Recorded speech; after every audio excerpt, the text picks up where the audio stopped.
Jatha taralamulnisechanena tippanti skando hujo pusaka pranopaharascha yathendriyanam tathaiva sarva arhananam achyuteja Yatha taralamulnisechanena tippanti taskando hujo kusaka pranopaharascha yathendriyanam tathaiva sar arhananam achyuteja. Srila Bhakti Siddhanta Saraswati Goswami Thakur Prabhupada told to Bhakti Siddhanta Saraswati Prabhupada hat gesagt, to seek the satisfaction of Supreme Lord also, and to seek the satisfaction of public. Dass man die Zufriedenheit von der höchsten Person anstrebt und gleichzeitig die Zufriedenheit von der Gesellschaft, das ist nicht möglich.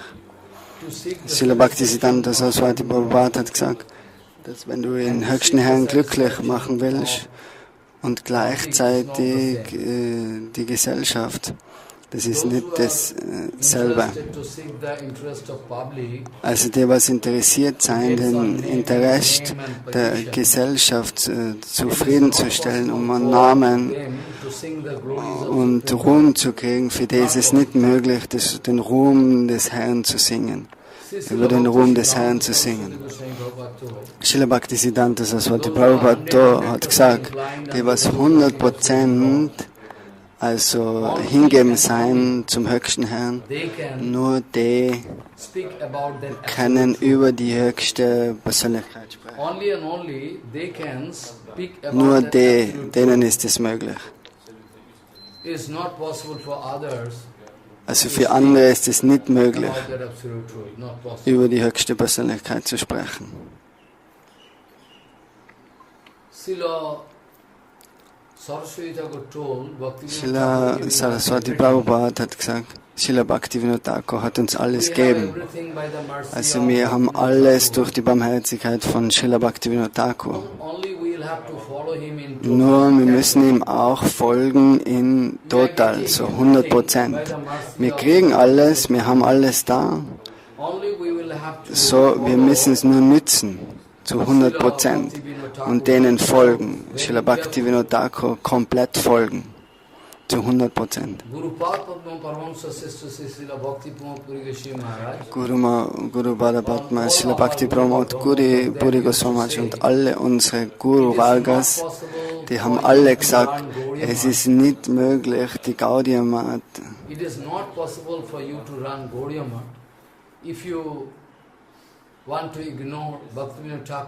Also, dass die Gaudiya Math funktioniert, da muss man Srila Bhaktivinoda Thakur folgen, weil schon spricht alles zusammen. Also, wenn die Gaudiya Math funktionieren soll, nachher hat man denen zu folgen. Srila Bhaktivinoda Thakur, Srila Bhakti Siddhanta, Saraswati Prabhupada. Also, Gaudiya Math ist kein materieller Platz. Gaudiya Math bedeutet Vrindavan. Das kann automatisch funktionieren, wenn du Srila Bhaktivinoda Thakur folgst. Und die was sagen, es ist nicht möglich, dass die Gaudiya Math funktioniert, wenn wir 100% Bhaktivinoda Thakur folgen und Srila Prabhupada. Für die ist es besser, dass sie heimgehen und ihr Familienleben leben. Die können alles, was die schon machen, ist nur Drama, dass sie an der Verscheidungstag oder am Erscheinungstag zu Srila Prabhupada Samadhi gehen. Es ist alles nur eine Show dann. Also wenn du Srila Bhaktivinoda Thakur und Srila Prabhupada folgst, nachher funktioniert die Gaudiya Math zu 100%. Ansonsten kannst du irgendeine andere Gesellschaft leiten, gehst irgendwo anders hin. Also das wird ansonsten irgendeine Gesellschaft, aber nicht Gaudiya Math.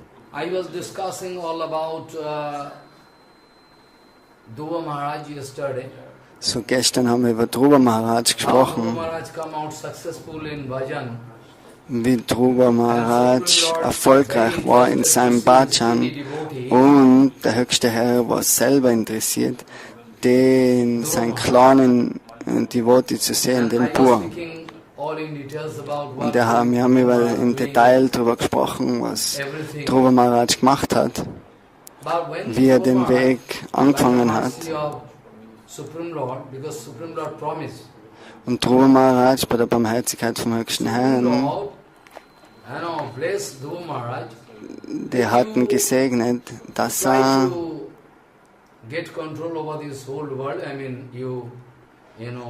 eben das Königreich regiert.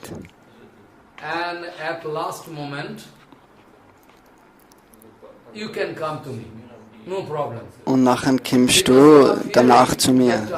Du brauchst keine Angst haben. Du denkst dir vielleicht so, wie kann ich die Welt regieren? Weil ich sehe das irgendwie als eine Verstrickung, aber der höchste Herr hat ihn gesegnet. Na, du kannst das führen, das Königreich, und es wird nicht zur Verstrickung für dich. Also, und zum Schluss verspreche ich dir, dass du zu mir kommst. Ich gebe deinen höchsten Platz im kosmischen Planetensystem in Druva. Also das ist ein Stern, Druva, der nennt sich, das ist bei uns der Polarstern, auf den ist Dhruva Maharaj dann gegangen. Jetzt ist er immer noch da, ewig. Also Druva ist der höchste Stern. Also wenn die Prakriti Pralay vorhanden geht, die materielle Zerstörung, nachher ist der Polstern, der Druva, der ist immer noch da. Ist fast so wie bei Katha, ist fast schon so weit oben. Und nachher hat Dhruva Maharaj, seinen ältesten Sohn, wollte ihn zum König machen. Sein Name ist Utkal. Aber Utkal war nicht interessiert. Er ist meditiert immer über das unpersönliche Brahman. Und er ist nicht interessiert in der materiellen Welt. Und er war sehr intelligent.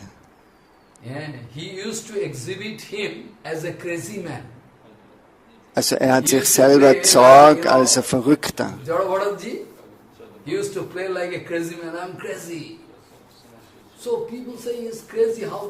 Und die Leute, die haben dann von außen sich gedacht, oh, der ist ein Verrückter, ist ein Verrückter.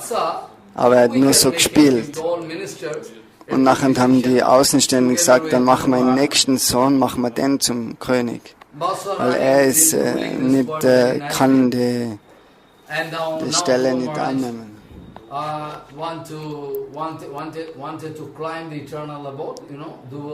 So Dhruva Maharaj steigt jetzt auf nach Druva.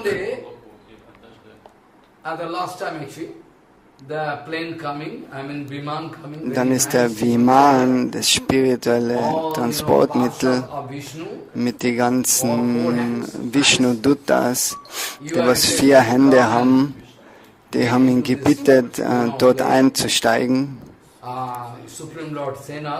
In das Flugobjekt, weil der höchste Herr hat sie gesendet.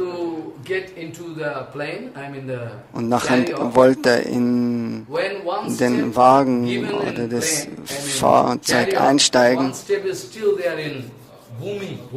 Ein Fuß war doch noch auf der Erde und ein Fuß war im Wagen.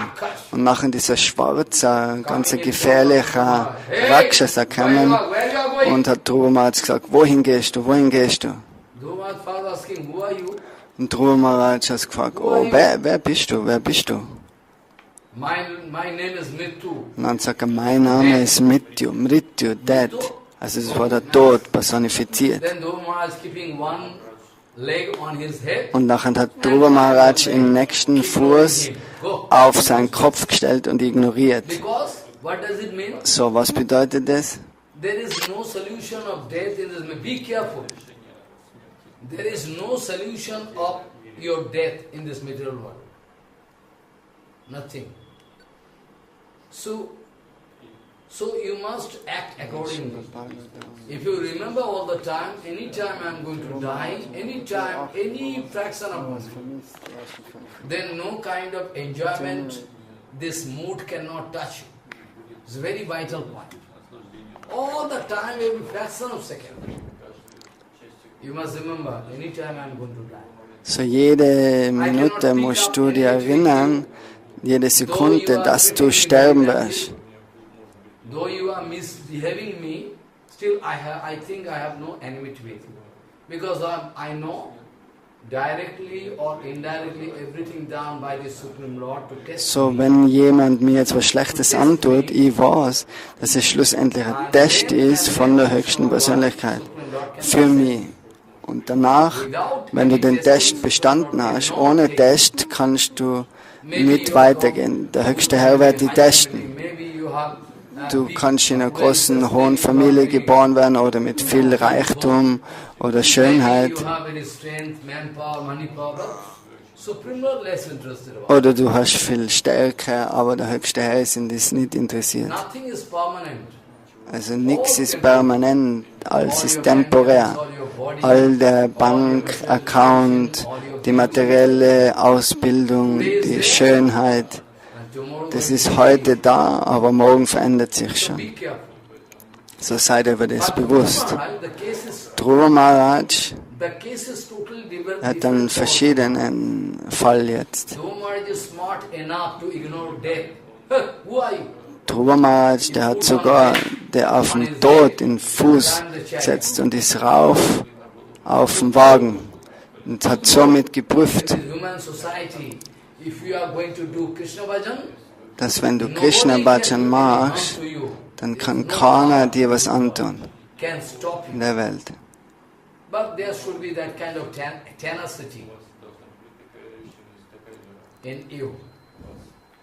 So after the Dhruva Maharaj asking, looking around, where is my mother? Und jetzt schaut Dhruva Maharaj hin und her und sucht seine Mutter. Und die ewigen Geweihten von Vishnu haben realisiert, er sucht wen. Und dann fragen sie ihn, wen hast du gesucht? Und okay, die Mutter, die ist schon da jetzt im ersten Flugzeug. So Suniti und Druva, seine Mutter und er waren somit erfolgreich. Ihr Bhajan war erfolgreich. Und sie geben ein exzellentes Beispiel vor uns. Das ist aber warum Chaitanya Mahaprabhu, Parakileshvara, der höchste Herr, in seinem Lila in Puri hat er immer zu Gadadhar Pandit gesagt, oh, ich möchte hören über Dhruva Charita, über Dhruva Maharaj. Und dann sagt er, oh, wir haben es gerade gelesen vor 2 Monaten, aber jetzt, er will es wieder lesen. Ich mag wieder hören über Dhruva Maharaj. Kannst du nochmal drüber sprechen? Oder über Prahlad Maharaj? People, those who are foolish, they cannot understand the meaning. Why Mahaprabhu is speaking this way? So, warum spricht Mahaprabhu so? Jede Aktion von Chaitanya Mahaprabhu hat uns was zum Lehren und ist ein Beispiel für unser Leben. Also wir müssen das genau betrachten. Wenn du ein Vaishnava oder Vaishnavi werden willst, nachher musst du Chaitanya Mahaprabhu 100% folgen. Also versuch nichts von dir selber. Also du musst 100% folgen.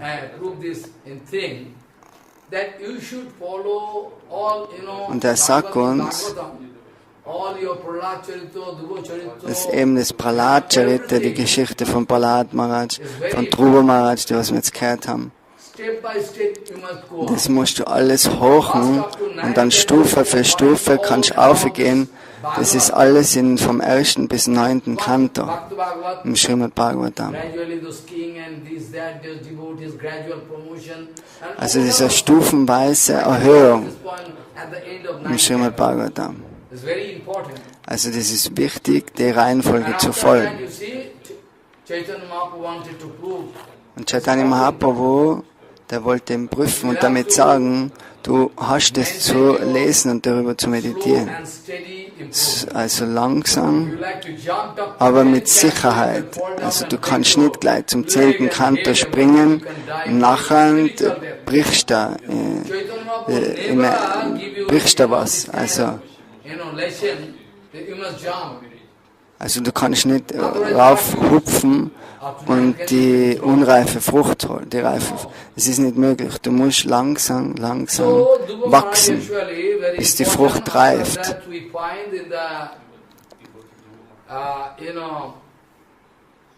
The first son of Dhruva Maharaj ignored. His name is Utkal. He is less interested about this material, world. He wanted to prove that I am a crazy man. So eben der Utkal, der wollte ihm jetzt aufzeigen, dass er verrückt ist. Und der zweite Sohn, Vatsa, dann haben sich die Minister und Dhruva Maharaj entschieden, okay, er soll der nächste König sein. So, sie haben ihn zum König erwählt. Und in der Dynastie,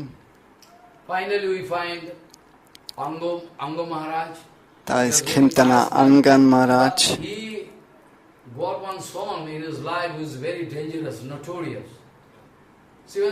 Also er hat einen Sohn, aber der Sohn hat viele Schwierigkeiten gemacht. Er horcht auf nichts, er lässt sich nichts sagen. So Anga Maharaj hat sich dann entschieden, in den Wald zu gehen und Bhajan anzufangen über den höchsten Herrn.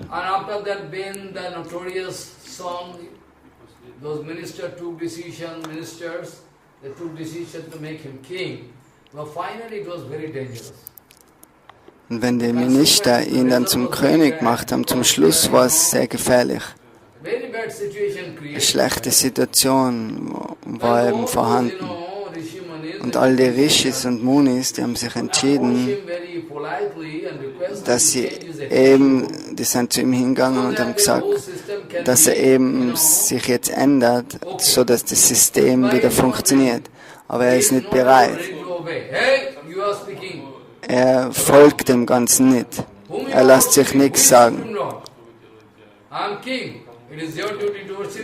Also wen verehrt sie? Warum verehrt sie die höchste Persönlichkeit? Verehrt sie mich? Ich bin der König, ich repräsentiere die höchste Persönlichkeit. Und die Rishis, die haben ihn dann verflucht. Und dann ist der König verbrannt. Und nachher ist Prithu Maharaj, Archie und Prithu Maharaj, die kommen jetzt. Und da ist eine lange Diskussion dazwischen. Aber jetzt kommen wir zum that Prithu Maharaj actually ruling this, art world, but somehow there was feminine. How? By actually Prithu Maharaj took decision to. Also Prithu Maharaj hat sich entschieden, dass er eben Prithvi, die Mutter Erde, ein Punishment gibt. Und Prithvi Devi denkt sich, ich bin eine Frau und du sollst mich nicht attackieren. Aber eben Prithu Maharaj sagt, warum in meinem Königreich, warum gibst du jetzt keine Samen und nichts sprießt da? Sagt er zur Erde. So. Man sagt, die Erde, die eben was nicht Dharma folgen, die versuchen mich nur auszunutzen, die Erde, mein Körper. So, ich fühle mich nicht gut, ich weine Tag und Nacht. So, wenn du die Situation ändern kannst, nachher werde ich dir alles geben. Bitte, Kim, wär nicht ärgerlich mit mir, dann gebe ich dir alles. Und Prithvi Devi betet jetzt zu Prithu Maharaj. Und Prithu Maharaj segnet sie dann. Dass in der Form von einer Denu, von einer Kuh, Gomata,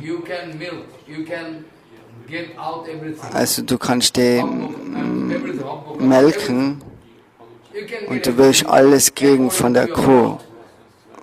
If the pot is tiger and lion, you can get blood and flesh. If the pot is Rishi Muni, so wenn der Körper der Topf aus Blut und Fleisch ist, dann kriegst du die Dinge, also das, was für ein Topf du hast, je nachdem kriegst du es. Die Rishis, die kriegen die Vedas von der Kuh. So Prithu Maharaj arrangiert es auf die Art und Weise und die Situation wird wieder normaler. Now after that, Prithu Maharaj wanted to do 100 Ashwamedh Yajna. Und dann wollte Prithu Maharaj, der wollte jetzt 100 Ashwamedha Yajnas machen. Also keiner kann ihn stoppen, er hat so viel Macht. So zum 99. Yajna war er erfolgreich. Und Indra war dann von Angst befallen. Er hat sich gedacht, jetzt werde ich bald meine Position verlieren, so ich stoppen besser. Und beim 100. Yajna hat er ihm immer Schwierigkeiten bereitet. Er hat die Pferde gestohlen oder irgendwelche Probleme gemacht.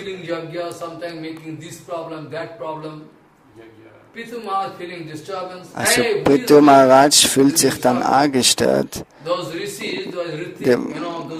dass sein Yajna da unterbrochen wird.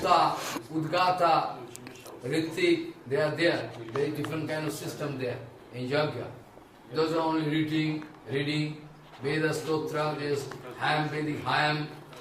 Those who are offering, sacrifice, those who are looking for any defects they are happening or not. So many systems. Also es ist ein großes System von den Priester her, die was an dem Yajna teilhaben. Der fragt, wer macht jetzt das Problem? Und nachher sagen die, es ist Indra, der was so Probleme macht. Und sagt er ganz ärgerlich, warum bringst du nicht daher? Und die machen Yajna mit Swaha und nachher haben ihm jetzt die Brahmanas, die haben ihm jetzt Indra hergebracht, der ist ja vom Himmel runtergekommen, runtergefallen. Und nachher sagt Indra, du hast kein Recht, mich jetzt zu töten. Du bist der König zwar, aber du hast kein Recht, mich zu töten. Das sagen die Brahmana zum Prithu Maharaj. Und bei der Bitte vom Brahma nachher haben sie ihn rasiert.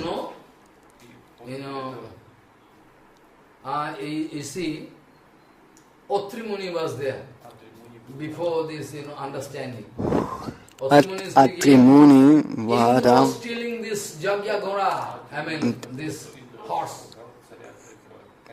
Das sagt das eben Indra, Atri Muni, der sagt Indra, der hat das Pferd gestohlen. Fangen, sperren ein. Also der Sohn von Prithu Maharaj,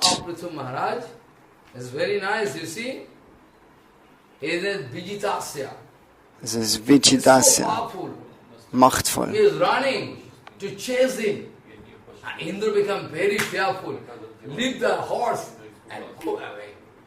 Also Indra ist ganz ängstlich geworden und ist weggelaufen. Also Vijitasya bedeutet, derjenige, der was erfolgreich war, um das Pferd zurückzukriegen. Und nach einer gewissen Zeit macht der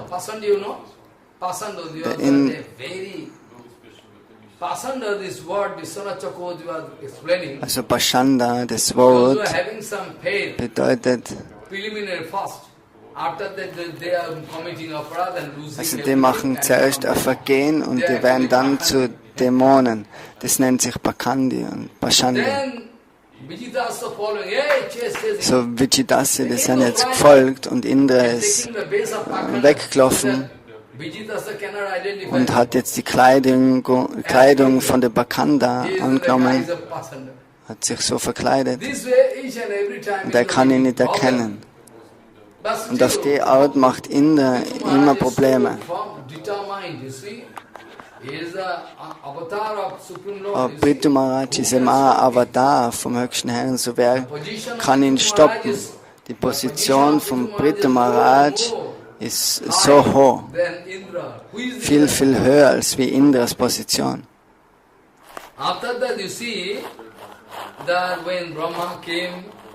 Also nachdem, wenn Brahma gekommen ist und Prithu Maharaj gebeten hat, obwohl du die ganze Welt regierst,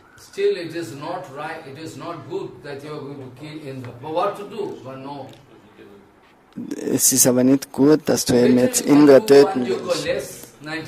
So mach halt ein Yajna weniger, seien es halt 99. So, sie sagen, was für einen Benefit kannst du wirklich von dem Yajna kriegen? Du hast schon Krishna Bhakti in deinem Herz. So, was kann dir das Yajna noch bringen? So, okay, dann lass es bei 99. Also versuch die wieder zu verstehen mit dem Indra. Und dann haben sie sich beide wieder angefreundet. Und Indra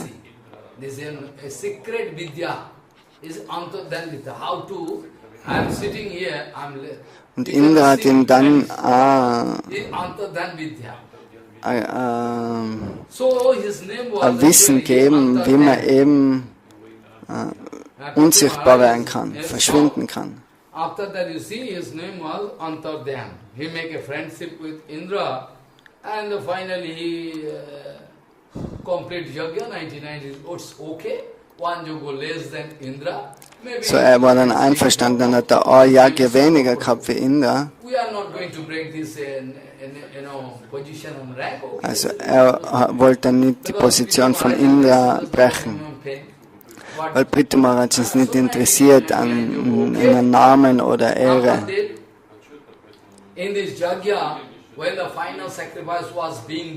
So, wenn das Yajna dann ausgeführt worden ist, nachher ist Vishnu erschienen vom Prithu Maharaj. Und Prithu Maharaj, seine Stimme war gestockt und er hat Tränen in die Augen gehabt. Und ekstatische Gefühle.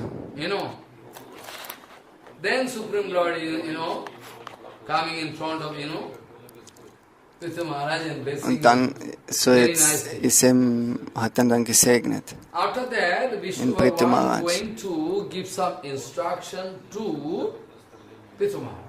Und jetzt unterweist die höchste Persönlichkeit Prithu Maharaj. O Rajan. O König, O Rajan. Because actually, Yajna Purush, who is Yajna Purush? Vishnu is Yajna Purush. Wer ist Yajna Purush? Vishnu ist Yajna He is Purush. himself satisfied.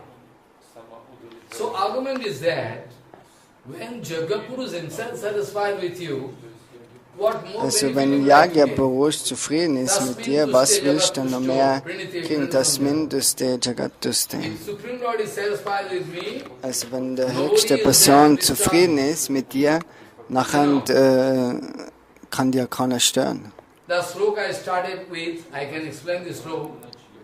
If we put water in the root of one tree, then a whole tree can get nourishment. Also wenn wir Wasser geben auf die Wurzel, nachher hat der ganze Baum, der ist ernährt, der kann wachsen.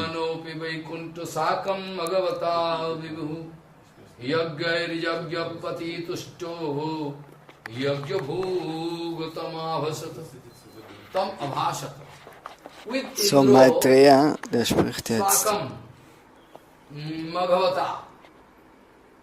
Bhagavata ist der Name von Indra. Also Indra hat da so viele Namen.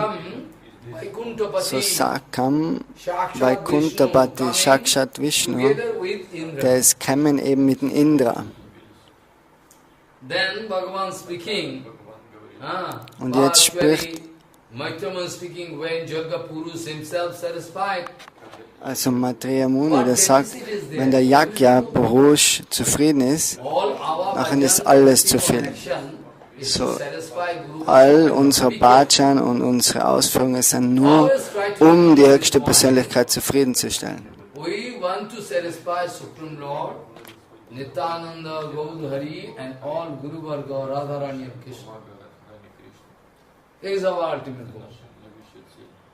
Also unser Bhajan ist nur, Krishna zufriedenzustellen, Chaitanya Mahaprabhu, Radharani und Krishna.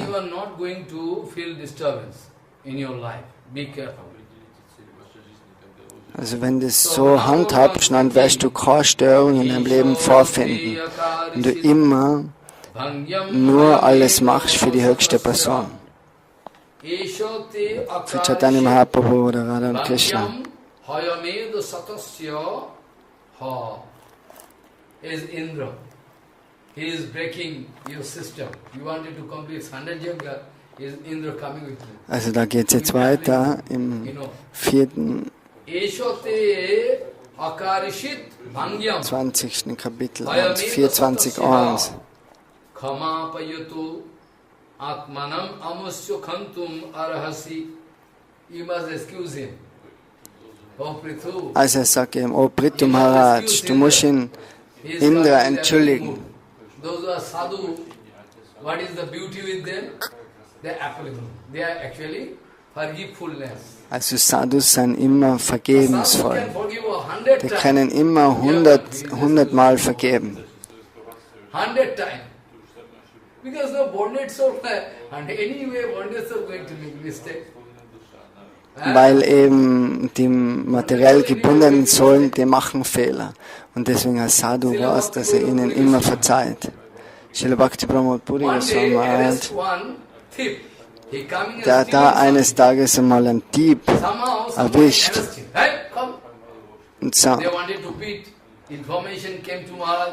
Und die Information, da ist ihm der Dieb gefasst worden, und der Dieb ist dann vor Srila Bhakti Pramod Puri Goswami Maharaj, vor seinem Gurudev gebracht worden. Und er sagt dann zu ihm, oh, warum stehlst du, was ist das Problem? Und er weint, oh, ich bin so arm, ich bin das. Und dann sagt er, wenn ich dir Geld gebe, nachher wirst du dann stehlen weiterhin. Und nachher sagt er zu ihm, okay. Und dann sagt er, nein, dann mache ich das nicht mehr. Und nachher hat er gesagt, okay, du kannst jetzt da bleiben im Tempel. Und dann ist er jetzt da im Tempel. Sadhu. This Sadhu is excellent, you see. You are so fallen soul, but Sadhu can protect you anyhow. So, also war so eine gefallene Seele, aber der Sadhu kann die eben schützen und retten. Und der hat ihn dann aufgenommen und das ist dann toller Devotee geworden.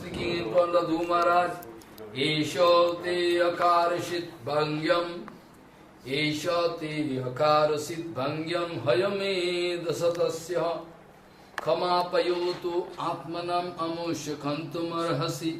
He is coming with appealing mood, you must excuse him. Purusha jadi mayhanti tadrisha deva maya srama eva param yato dirgaya vriddha sevaya. A super personality like you, hey Prithu Maharaj. Prithu Maharaj, du bist so eine ausgezeichnete Person, ein großer Devotee. So, du dienst alle Guru und Vaishnavas, du machst Yagya, du hast Liebe zu mir. Sag jetzt,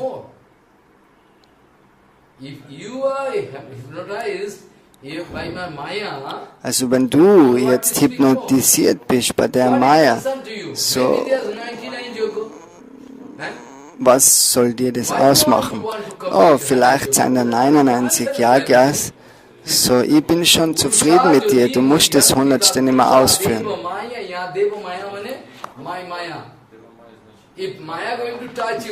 Deva Maya bedeutet Maya Maya. Das ist nämlich eine Art von Maya, dass du eben das 100. Yagya jetzt fertig stellen willst.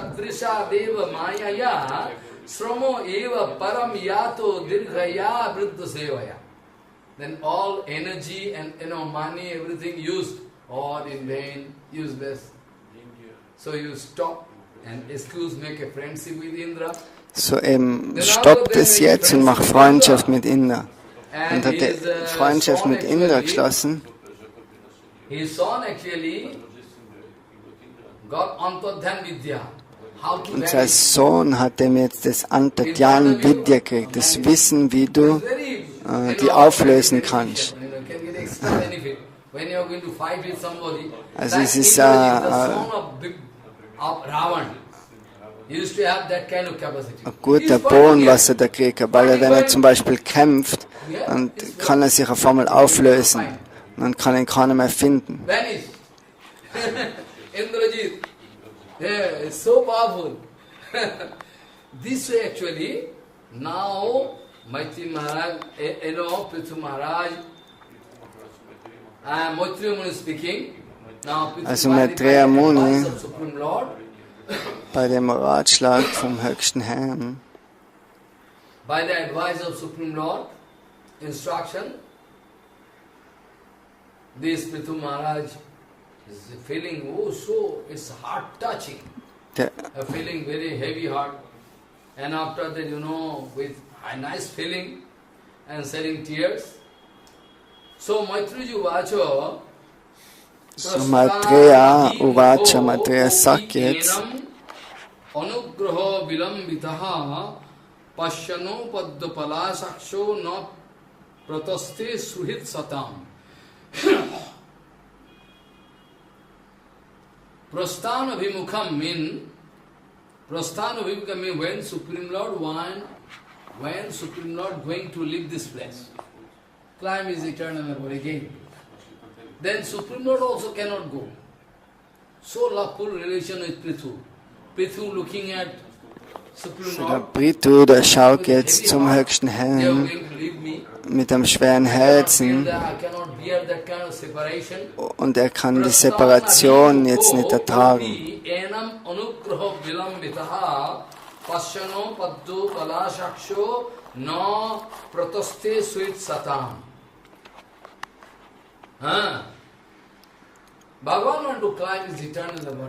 Weil im Bhagavan, Sri Krishna, der will raufgehen ins Erreicht.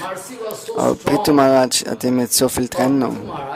Aber sein Herz vom Bhagavan war eben auch so ankhaftet an Prithu Maharaj. So deswegen ist er nur länger da geblieben. Er hat nicht so schnell weggehen können. Er wartet.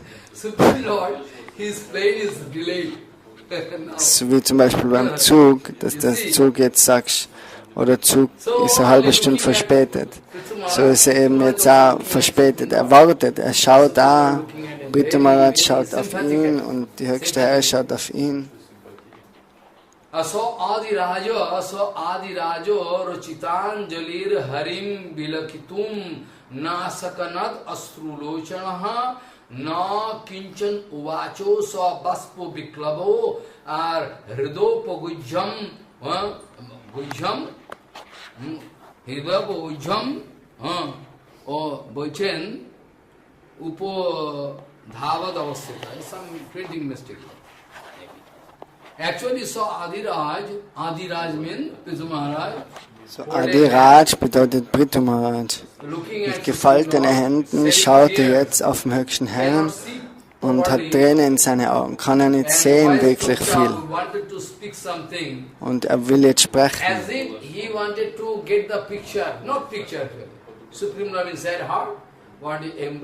So er wollte ihn eben umarmen. Und dass er nicht verlässt.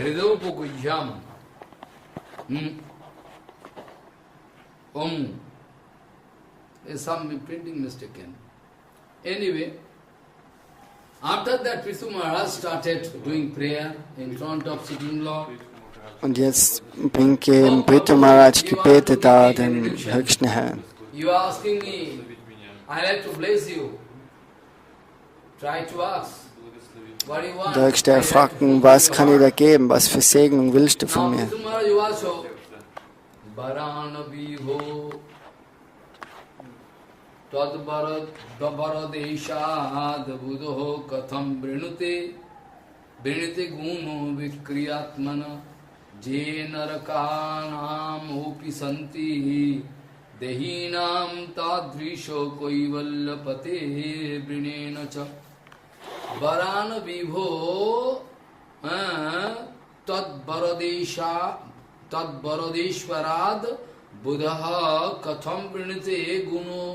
vikriyatmanam je narakanam upi santi dehinam tadrisho koivalla pate brinenacha.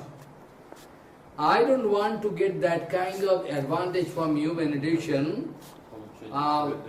But all you can get in hell also. you can go to hell. And there you can find all Jivatma bondage, so they are enjoying. In hotel you can so, they are dancing, taking wine, is one. It's hell actually, hell. Also die Leute, was... In hell also enjoyment there.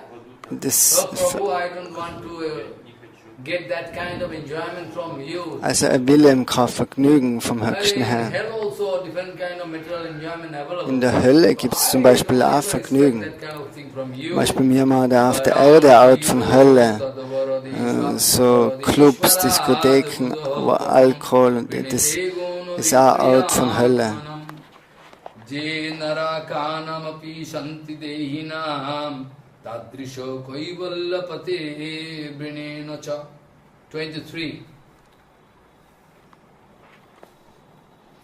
20th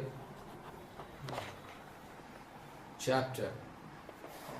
No kamayinad tadapi aham kachit na jatra yusmad charanambujasavaha mahattamantar hridayad mukhachuto vidatsa karno karnayuto misho mevaraha no kamayinad tadapi aham kachit na jatra yusmad charanambujasavaha mahattamantar hridayad mukhachuto vidatsa Karna yutameshwamevaraha. I am going to get blessing from you, Prabhu, so that I can get billions of years. So bittet ihn, oh, ich möchte Millionen von Ohren. Jetzt habe ich nur eines rechts und eines links, aber ich will Millionen von Ohren haben, um den Nektar zu trinken von den großen Persönlichkeiten des Sadhus, Barmherzigkeit Schwester. So das Harikata will ich trinken, aber zwei Ohren sind so wie zwei Gläser.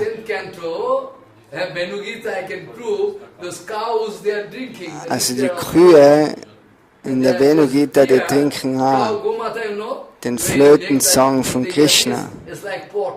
Also die Ohren sind wie ein Glas und Behälter, die was den Nektar trinken. So now, you must remember this, very important sloka. Prithu is requesting, Prabhu, I don't want any kind of benediction. What I can do with it? Er sagt ihm, oh mein Herr, ich will nichts von dir. Was ich will, wenn du mir schon irgendwas geben willst, nachher möchte ich Millionen von Ohren, sodass alle die Harikata, was gesprochen wird, von den reinen Devotees, dass sie die aufnehmen kann, weil zwei Gläser sind nicht genug für das. So ich brauche viele mehr Gläser. Mahattamantu hridayat mukhachuto vidatsa karna yutameshwamevara. I want that kind of a cat. Could you grant? Yes. Sauttama sloko mahat mukhachuto bhaval padam bhojo sudha kananilaha smritim punor vismitat tattvatmanam Pujoginam no vitaroti alambarai. Alambarai in Sanskrit word. Alambarai means what I can do with bar. Stop, I don't need bar. Alambarai, I don't need bar. Alambarai, what I can do. Whereas your Harikatha, your Also das ist der nächste Vers von der Gebete. Sa Uttama Shloka, Uttama Shloka. What do you mean by Uttama Shloka? If I ask you, what is the meaning of Uttama Shloka, this word? Also wenn uns fragt über das Wort, was bedeutet Uttama Shloka? Uttama Shloka. Sadhus, those Paramahansa, they are speaking all your Harikatha by Shloka. You are Uttama. Bedeutet des Sadhus, die sprechen Harikata nach die Verse.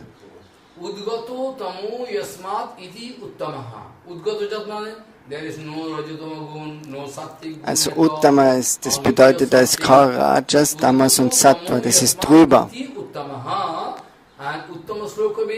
Uttama, hinter Dhamma.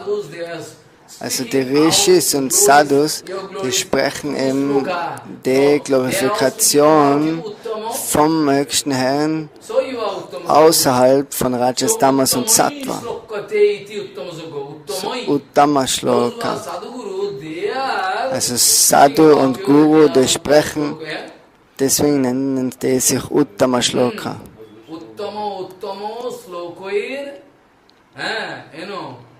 Kathate iti uttama. So now sa uttama sloko mahat mukhachuto. Sa uttama sloko mahat mukhachuto. Bhavad padambujo sudha kananilaha.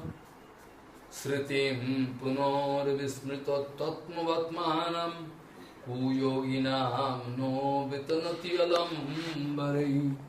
What I can do with your benediction, Prabhu? Whereas we know, when those who are following unusual tack, those who are running oppositely in bhajan, they are not doing bhajan properly. So die Personen, was nicht wirklich richtig Bhajan ausführen, das nennt sie Kuchi Bhajan. Also die machen Bhajan nicht unter der Führung von reinen Devotees. Die nennen sich Ku-Yogis. Ku ist das Wort, bedeutet schlecht. Also die versuchen in Kontakt zu kommen, aber der Prozess von denen ist nicht richtig, der ist nicht perfekt. Und das nennt sich Ku-Yogi, was nicht reine Vaishnavas folgen. Even for them it is very good. Aber sogar für die ist es auch gut.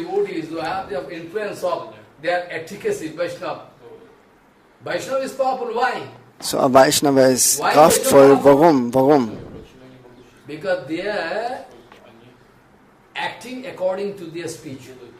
Also die müssen auch handeln nach den Dingen, was sie sprechen. Das nennt sich Archan. So das Benehmen, das muss gleich sein. Also nicht, dass du irgendwas sprichst, aber du handelst verschieden.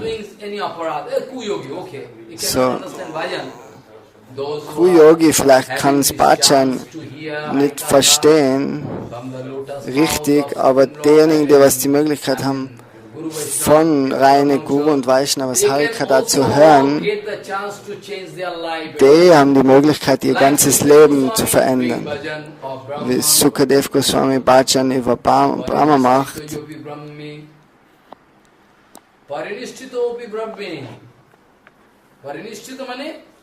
Parinishchina bedeutet Attraktion für Brahma.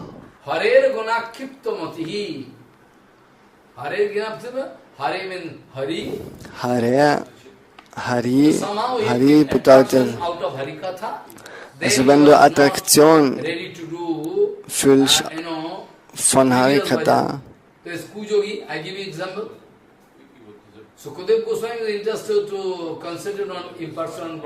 also Sukadev Goswami, der war interessiert am Anfang an auf das unpersönliche Brahman, aber nachher hat er Harikatha gehört und die Verse gehört und war angezogen zu Krishna.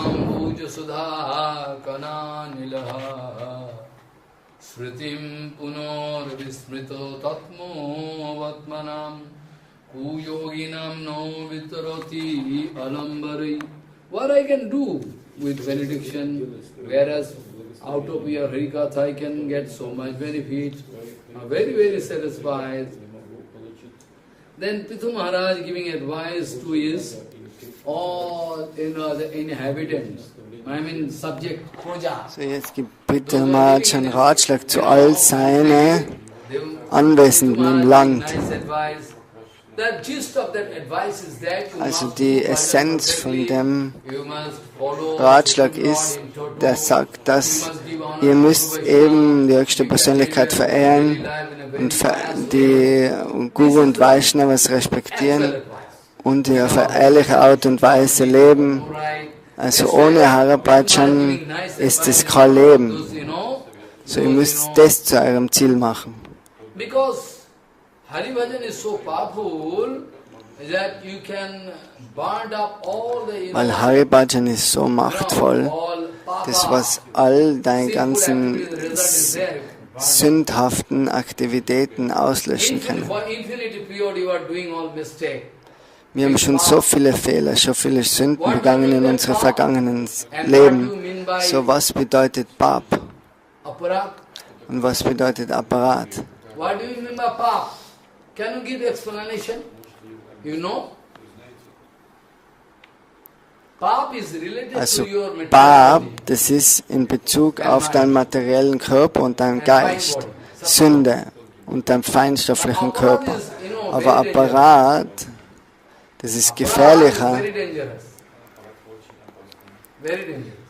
So Aparat means you are going to some mistake, offense unto the lotus feet of Guru Vaishnava, Dham. Apparat ist eben das, weil wenn du Offense, ein Vergehen gegen Guru und Vaishnava machst, das nennt sich Apparat.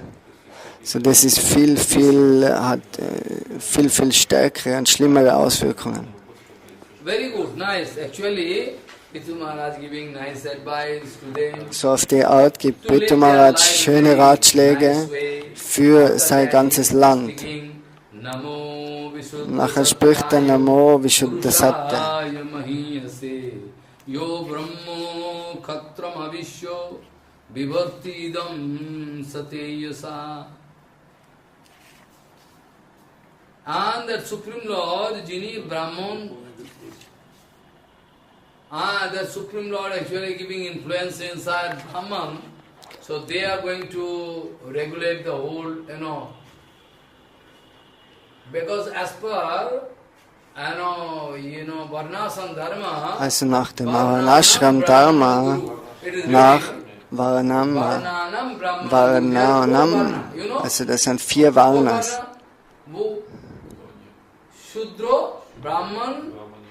Shudra, Vaishya, Kshatra, Brahmana. Also von den 4 ist Brahmana ist Guru. Nur wenn sie Bhajan machen. Und sonst nicht.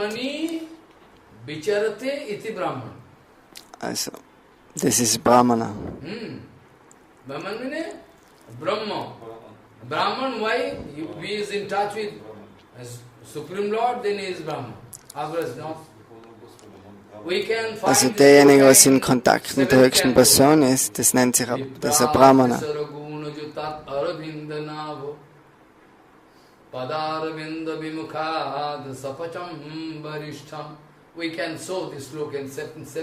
Also da gibt es in 7 Kanten einen schönen Vers, der was das erklärt. Schauen wir uns dann in dem Teil an. So here, Prithu Maharaj being Dandavat, their Supreme Lord coming inside, giving influence inside Brahman, so they are acting as Brahman. When they are giving power inside Kshatriya, they are also acting as Kshatriya. This way, Supreme Lord is all, So Kshatriya, actually, it is by the power of Vishnu. So Kshatriya, Why king? warum Why king? haben Könige, Why king is powerful? warum ist der König machtvoll? King is Vishnu Angsha. Also der König ist Vishnu Amsa, weil im Vishnu, die höchste Persönlichkeit, die gibt eine Kraft in König. Deswegen regieren die, deswegen haben die Macht und sind so kraftvoll, so machtvoll. Das ist so. Kraft ist geben von Vishnu, derjenige, was Könige sind, regieren.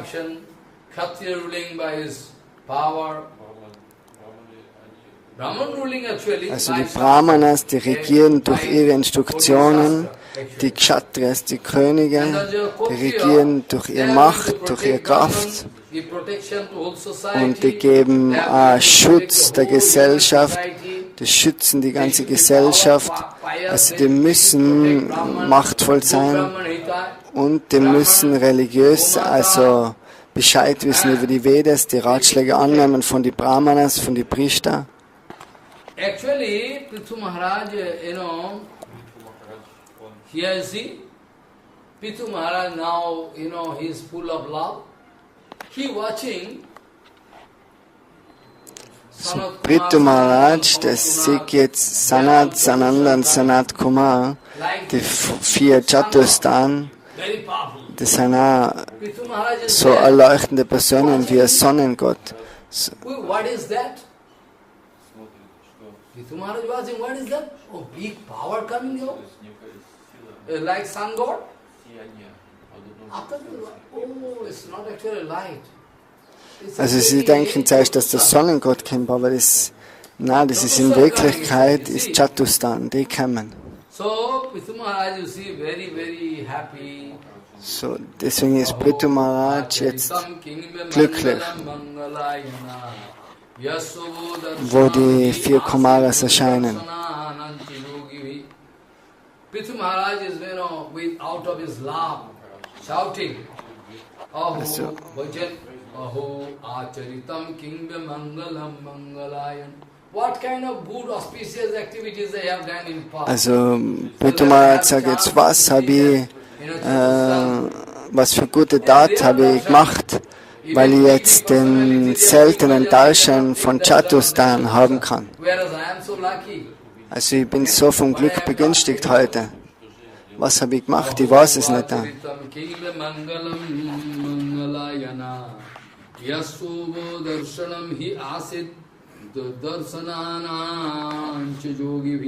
Those who are big yogi, they also cannot take darshan. Also große Yogis, die können nicht einmal den Darshan von Chatustan haben, aber er hat jetzt Darshan. Und nachher verbeugt er sich vor ihnen, macht Dandavat.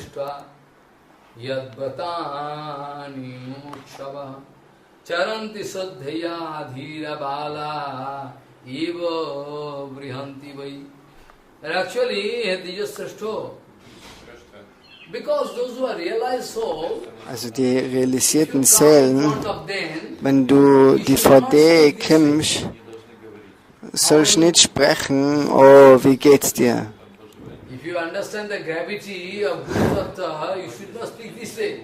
Those are ordinary people, they are maintaining their human, Weil die normalen Leute, bei denen ist es Etikette, fragen so gegeneinander, oh, wie geht's da, was hast du gemacht, wie geht's? Aber Gurudev ist nicht, dem stellt man nicht solche Fragen, wie geht's du? Also vor Guru und Vaishnava musst du immer ganz bedacht und aufmerksam sein. Du musst da überlegen, was du sagst. Bevor du sprichst, halt besser in den Mund. Bevor du einen Blödsinn sprichst. Wenn du sprichst, oh, Gurudev, wie geht's dir? So you see, your coming here is, I think, very good, very nice. I think very, So, those who are mumuksha, they are doing different kind of Also die, was Mumuksha sein, die machen verschiedene Gelübde, Vratas. From childhood actually, from boyhood also. Das fängt schon an in der Kindheit.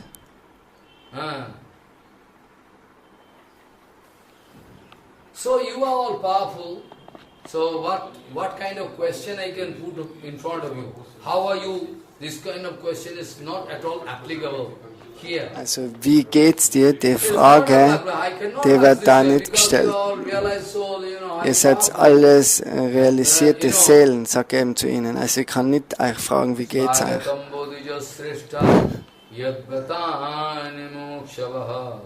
Charanti sadhya dhira balaiva brihanti vai. Different kind of sadhus, those who are taking different kind of, asturian dinners, are living their life very powerfully. They are also feeling comfortable. So what to speak about, how are you are Also coming diejenigen, die was Bhajan machen, die was immer mit der höchsten Persönlichkeit zusammen sind, so, warum sollte man die fragen, wie geht's dir? Die sind immer im Bliss, immer in einander, glückselig. Tasmin patitanam sakaramavi. Those who are bonded souls, they are sometimes falling down, sometimes So die materiellen Seelen, die gehen auf und ab.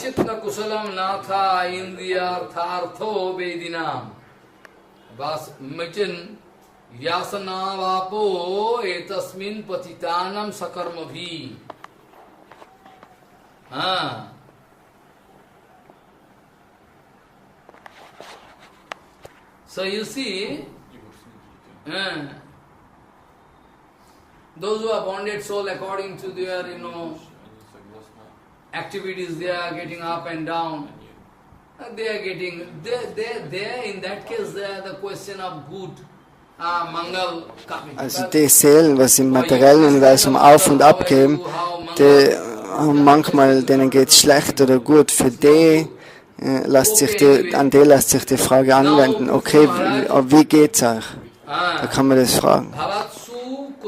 Kusala prashno atmarameshu neshate neshate no ishate bhavatsu kusala prashno atmarameshu because you are all atmaram. So ihr seid alle Atmaram. Atmaram.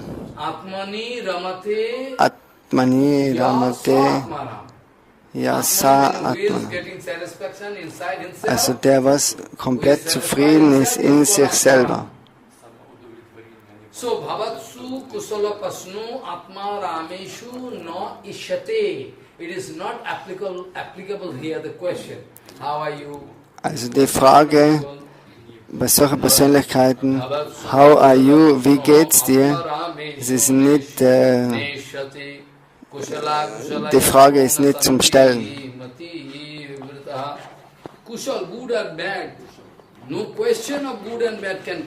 Also keine Frage von gut und schlecht kann in dein Leben kommen. Deswegen soll ich so eine Frage nicht stellen wie ein Dummkopf. Aber ich bin sehr vom Glück begünstigt, weil ihr jetzt vor mir gekommen seid. Somit habe ich ein großes Glück. Now you see, Sanatkumar, der spricht jetzt, oh Rajan, du bist sehr intelligent. Sadhu bist. Oh König, spricht er. Du fragst. Es ist eine internationale Frage. You can remember I was speaking in second canto. You have Parikshit in front of Parikshit Maharaj, Gurudev. Das ist eine internationale Frage, was du stellst. Die ganze Welt, die kann da Nutzen davon ziehen. Und Sukadev Goswami, Barmherzigkeit, der spricht ihm auch vor seinem Schüler. Oh, das ist eine wundervolle Frage. Die hat eben, ist eine internationale Frage. So, die ist für alle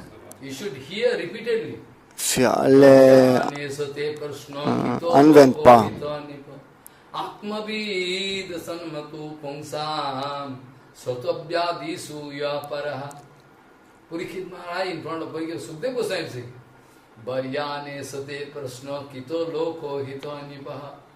Atmavid sanmataha punsam satabhyadi suya paraha.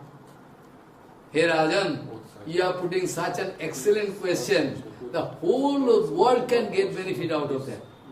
Baryan means a topmost question. Honorable question.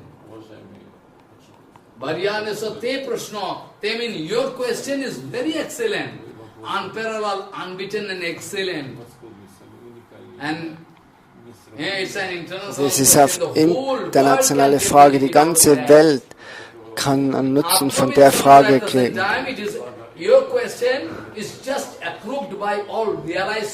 So die Frage, die ist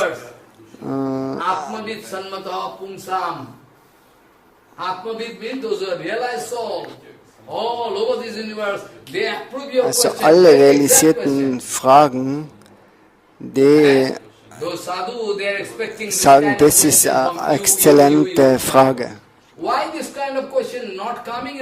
So, why people there in Mandir here, they are feeling relaxed? Why not they are feeling tension that we are not doing bhajan properly? Also warum fühlt man sich heutzutage in die Tempel glücklich? Warum fühlt man sich nicht so, dass, oh, eigentlich mache ich ja gar kein Bhajan? Und Srila Bhaktivinoda Thakur, der war da. Auch für das habe ich Gaudiya Mat in die materielle Welt gebracht, damit ich materiellen Benefit daraus kriege. Gaudiya Mat, das bedeutet, ist Vrindavan.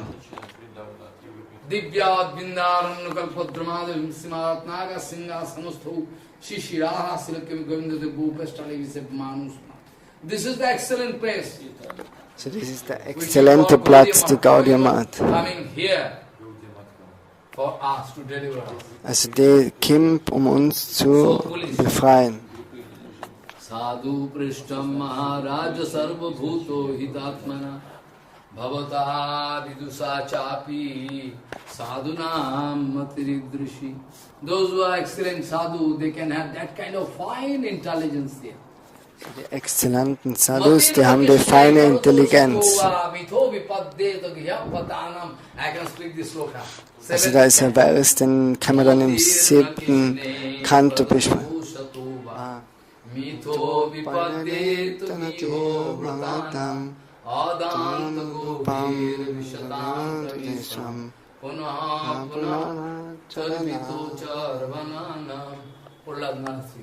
The same thing you can hear coming. Your brain is very nice. When fine intelligence, when it is going to touch the lotus feet of Guru. Also feine Intelligenz bedeutet, dass du die höchste Persönlichkeit Gottes berührst. Ansonsten ist der Intelligenz wertlos. Im 11. Kanto spricht Krishna vom Uddhav.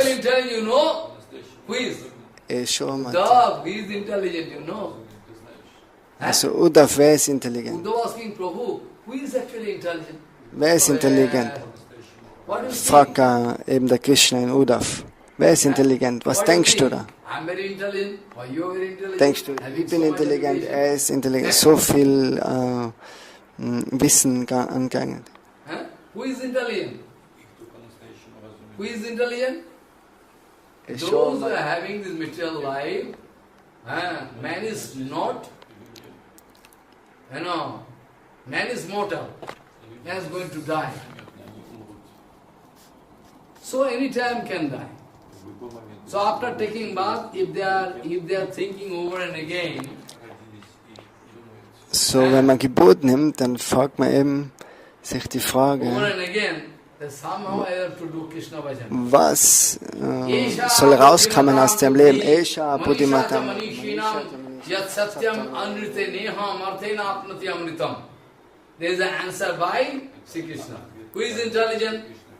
Also wer ist intelligent? Da ist das die Antwort. Der wer ist Eshu Buddhimatam Matam. Manishacha Manishinam Yatsatyam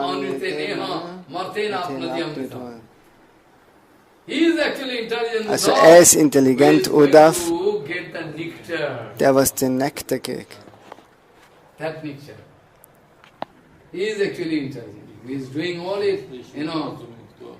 Trying over again. He is actually intelligent. Der ist wirklich intelligent. You are intelligent in your own way. According to your own estimation, you are intelligent. I have nothing to do. You can say, Maharaj, I am also intelligent. Yes. Also man kann sagen, okay, es gibt noch andere intelligente Personen, aber Srila Bhaktivinoda Thakur sagt, das ist Intelligenz auf eine andere Art und Weise. Ich will nicht streiten mit dir, du haltest das jetzt nach dir für richtig, dass du intelligent bist, aber Krishna, der sieht es mit anderen Augen. Also, es sagt, Esha Buddhi Madam Buddhi Manisha.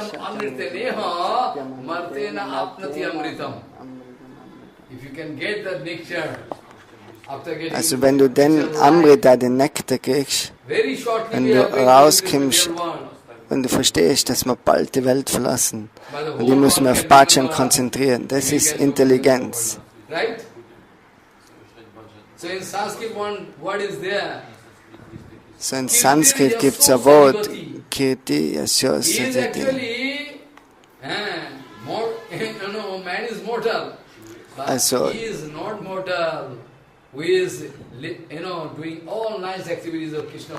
Der Mensch ist sterblich, aber du wirst unsterblich, wenn du Bhajan of Krishna ausführst.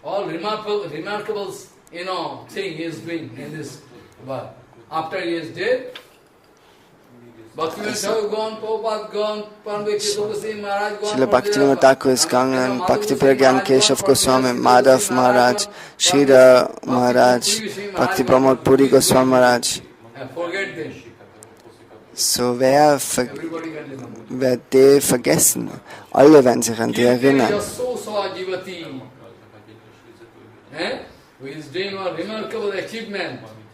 It matters, spiritual achievement, not the material, billions of dollars.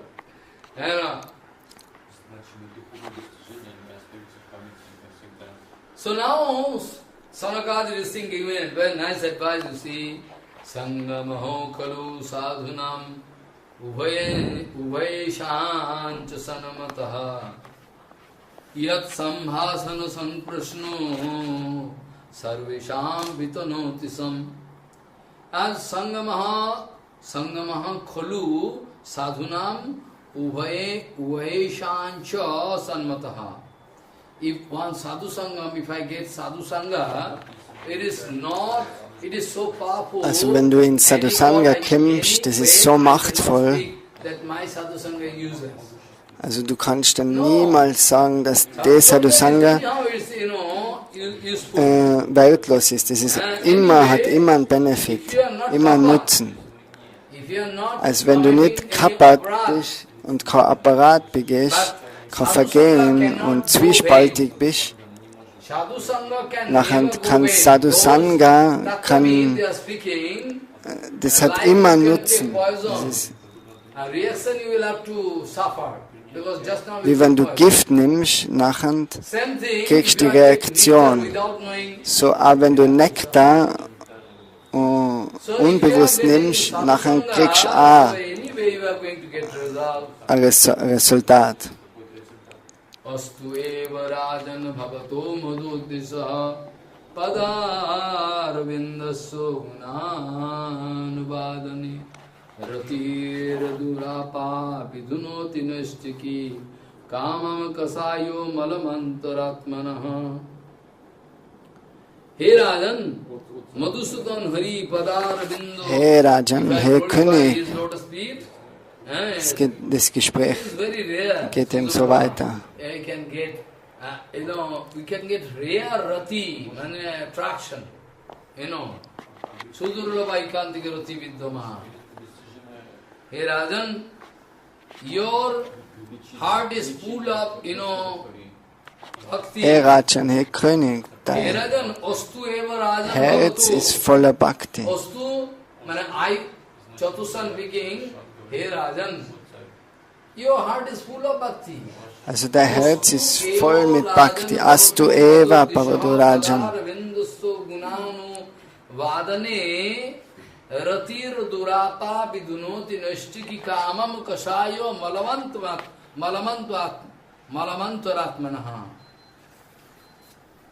Actually, Rajan, I find your heart is full of bhakti. Wirklich. Du führst Bhakti aus zum höchsten Herrn.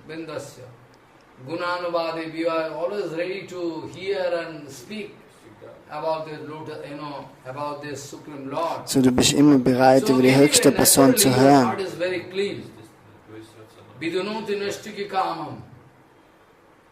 Tremendously, you have strong affinity. So, that kind of affinity, if somebody develops inside heart, no question, any dirty thing there inside heart. So, wenn jemand die Begierde entwickelt, über den höchsten Herrn zu hören, nachher werden ihm die ganzen schlechten Angewohnheiten, das ganze Unreine wird rausgewaschen. Das ist ganz natürlich.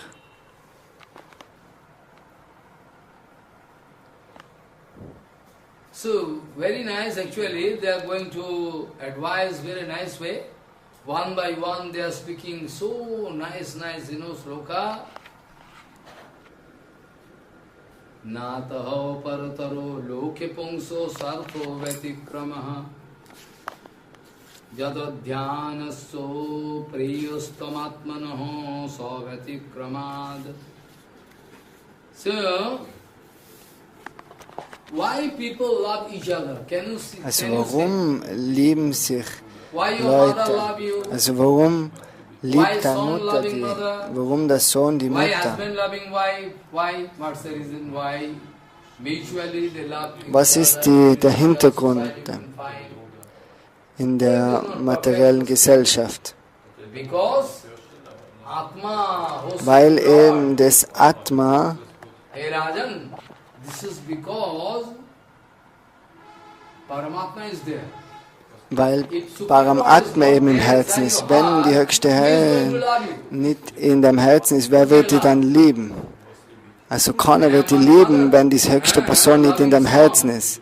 Also Mutter liebt nur den Sohn, aber wenn der Sohn stirbt und kein Leben ist da, also wer liebt dann den Sohn? No.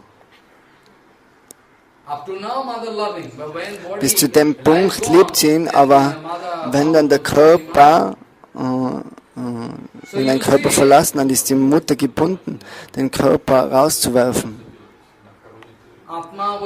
wegzuwerfen. I forget this sloka, very nice. This is actually so 32 sloka. So everything love each other because Atma is there.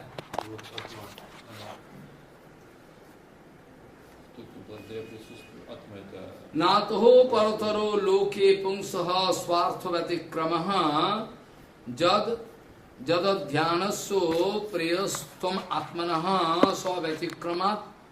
Atma ke,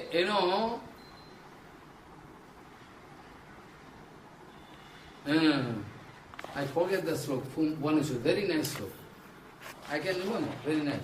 So, Atma is there, that's why we are loving each other. If Atma is not there, Wenn die Seele da ist, das ist der Grund, warum man einander liebt. This way, Chatusang giving so nice, Weil es Atma eben im Körper ist und so, das ist eben jetzt so unterweisen die Sanatkumar jetzt Prithu Maharaj.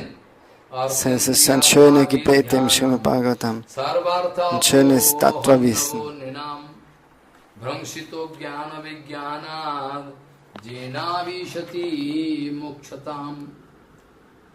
Actually, dham, all property they are riches.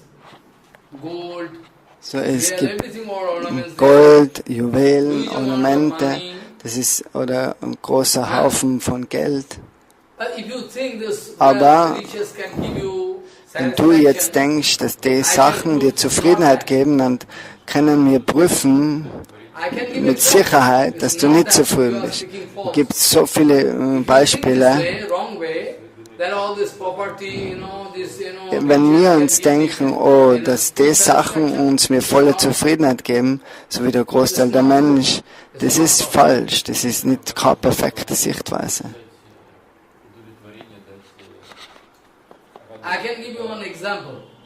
Also ich kann uns ein Beispiel geben, in Frankreich zum Beispiel, lange Zeit, da war ein König, vielleicht ein paar tausend Jahre zurück, der König, der wollte mehr und mehr Gold haben. Und der denkt nur Tag und Nacht über Gold. One day he started doing bhajan about Gandharva king.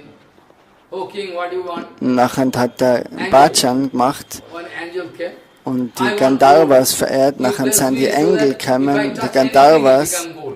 Oh bitte, nachher ist er erschienen und der Engel hat dann zum Engel gesagt, oh bitte segne mich, dass alles, was ich anfasse, Gold wird.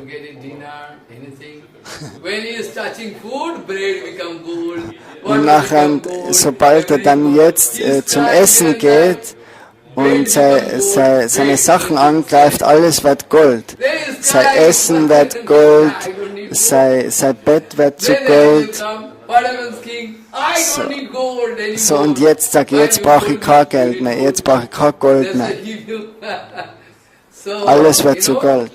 In Arab, one very nice, one nice story there in Arabian country. There is, So in Arabien, da sind einmal 40 Räuber gewesen und die haben alles aufgebrochen und gestohlen. Und eines Tages hat der arme Mann, der hat sich gedacht, okay, er geht im Geheimen dorthin und geht dorthin, wo sie das lagern, die Münzen und die Diamanten. Also wenn er da reinkommt, dann kann ich das aufsammeln und mitnehmen. So er hat sich entschieden,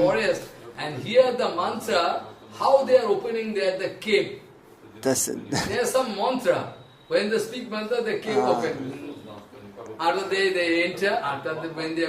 dass er jetzt im Wald wartet da und die sprechen dann eben ein Mantra, wenn sie den Käfig aufmachen oder die Höhle aufmachen, geht die Tür. Und er merkt sich das Mantra. So die sprechen das beim Eingang. Da ist so eine Schiebetür vor dem Felsen. Und nachher wird es wieder geschlossen. After that, teaching path means opening. Path means opening. After that, that man took decision. After those dropites gone. So nachdem ist der Mann jetzt gekommen. And he is loving Allah, Allah, very good. Und er hat jetzt das, hat voller Freude, hat sich gelacht, oh jetzt werde ich alles kriegen, jetzt kriege ich alles, weil er jetzt drinnen ist. Jetzt kann ich mich baden im Gold, jetzt werde ich der reichste Mann. Und er füllt all seine Taschen von hinten bis vorne voll mit Diamanten und Juwelen.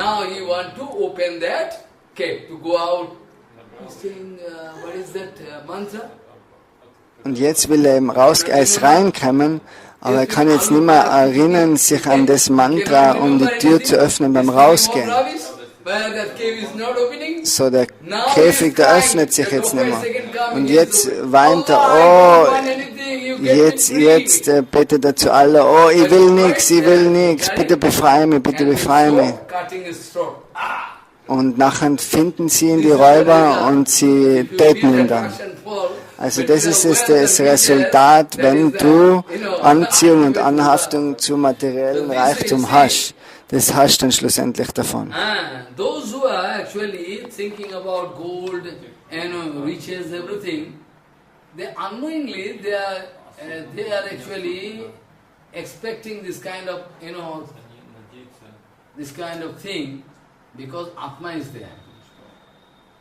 If I make you king, then a desert, it's a big desert, nobody there, no prani. I make you king there. What you can do? Also wenn du einen in der Wüste zum König machst, was? Das ist wie das Pran. Also wenn die Seele nicht dein Körper ist, nachher willst du auch nichts zu tun haben mit dem Körper. Also wir lieben uns untereinander, weil eben die Seele da ist. So this way, so you see, if you can understand this technology, I mean this Tattva-Gyan, also wenn man das versteht, den Punkt, nachher kann man sich befreien aus der materiellen Verstrickung.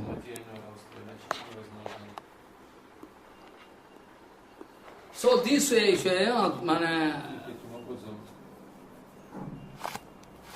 actually, Sanatkumar giving so many advice so nicely. After that, auf die Art gibt Sanatkumar so viele Ratschläge.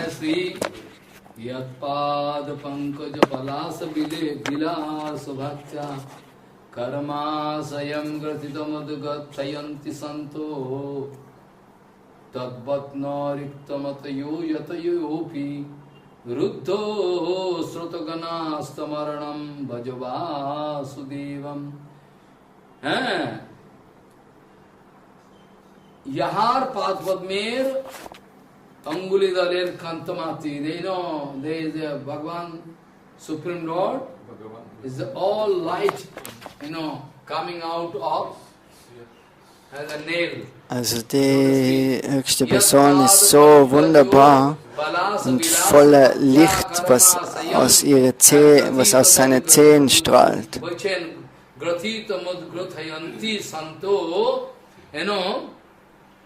When those Rishi Manish and all those who are doing bhajan, they concentrate, they are thinking about that lotus feet, they can cut all material. Also wenn die Rishis und Munis über die Lotusfüße meditieren und nachdenken, nachher kann man aus jeder materiellen Verstrickung ganz leicht rauskommen.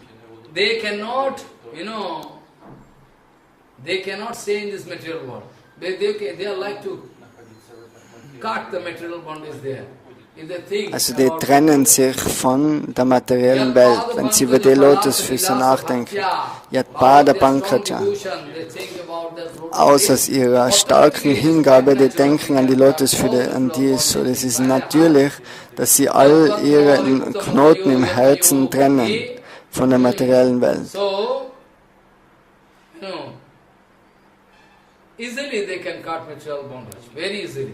So ganz leicht ist das dann möglich.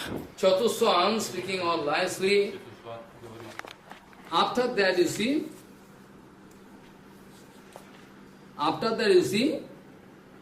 there's this, Prithu Maharaj took decision to. Nachdem hat Prithu Maharaj jetzt sich entschieden, die Welt zu verlassen.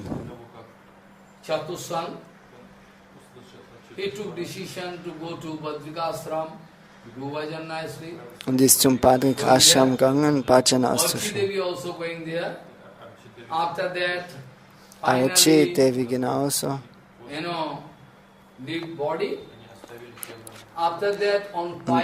Die verlassen den Körper. Also da der Ort, wo der tote Körper am Krematoriumplatz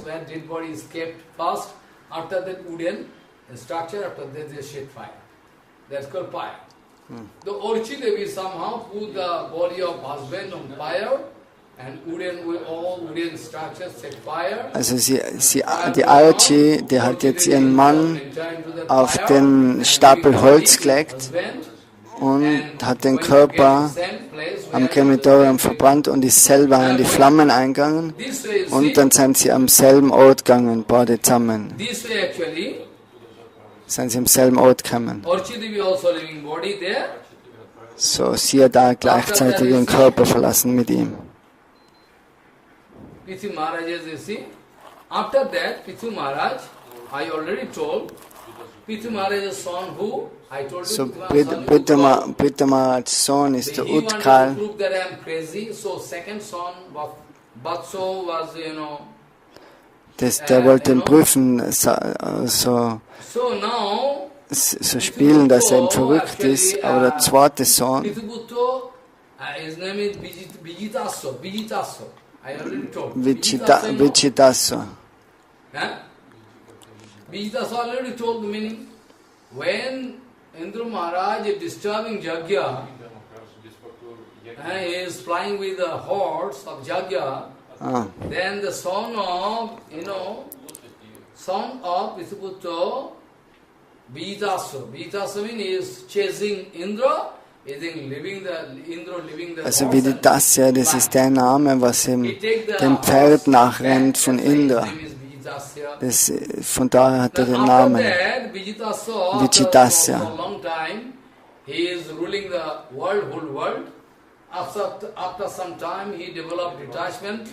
Und für lange Zeit regiert er, aber nachher entwickelt er dann ein Gefühl, dass er eben auch das jetzt verlassen soll und Bhajan anfangen soll.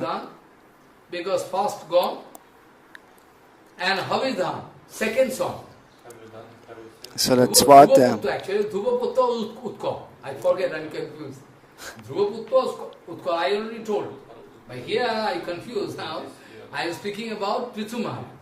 Also das ist jetzt Prithu Maharaj. Der erste Sohn von Dhruva war Utkal und der nächste, es sind so viele Namen.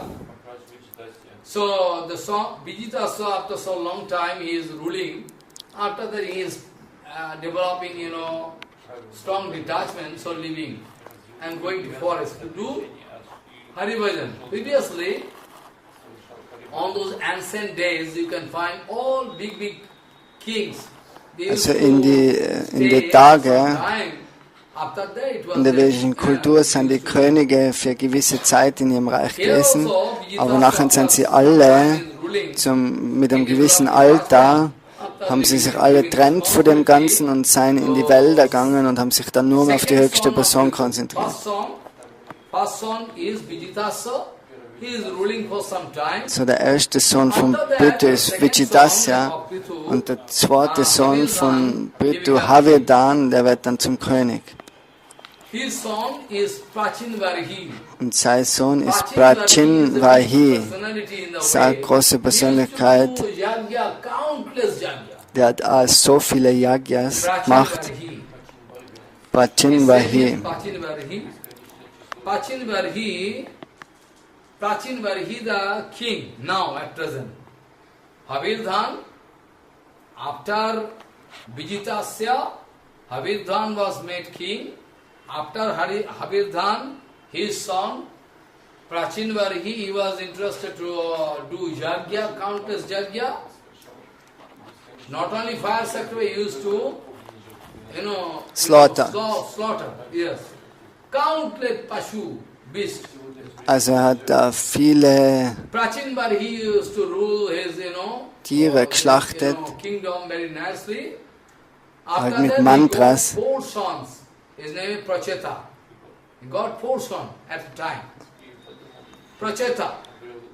Und dann sind die Pracetas, die kommen dann. Pracin Vahi, der spricht. Also ich habe jetzt schon ein gewisses Alter, ich möchte jetzt die Verantwortung an euch weitergeben. So, ihr könnt jetzt ins Familien eintreten und die Population auf der Welt vermehren. Und die Praceta, die sprechen jetzt zum Vater. Die sagen, wir müssen zuerst auch Entsagung und Yoga ausführen. Nachher können wir ins Familienleben treten. Und der Vater hat gesagt, okay, macht's das.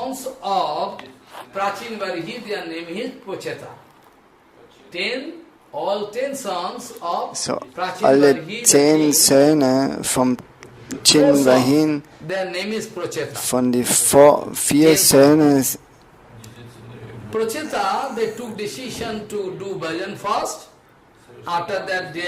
also Praceta, die wollten eben zuerst Bhajan machen, um gewisse Kraft zu kriegen.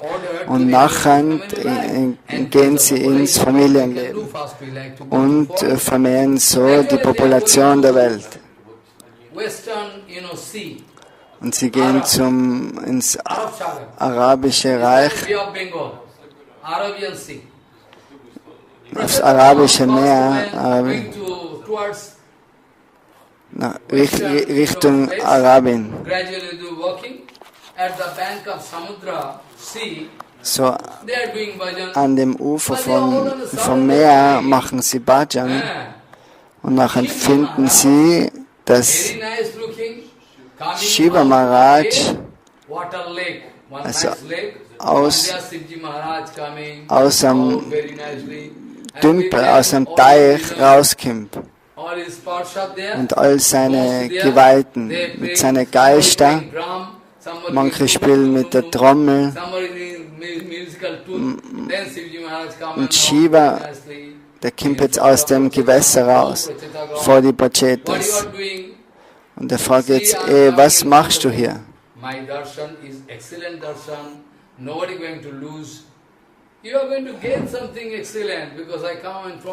So, er sagt dann, du wirst ja immer große Segen kriegen, weil ich jetzt vor dir erschienen bin. Also warum machst du so harte Entsagung? Ich kann die segnen.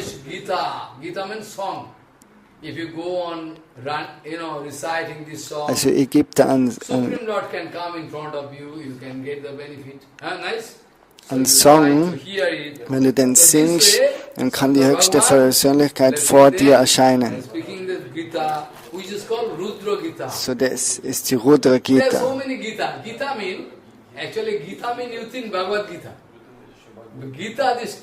Also ist Gita, das ist ein Wort, bedeutet Gesang. Das ist bei jemandem, von jemandem gesungen worden. So Gita gibt es die Bhagavad Gita, Shankara Bhagavad Gita, Rudra Gita, Venu Gita, Gopi Gita, so viele.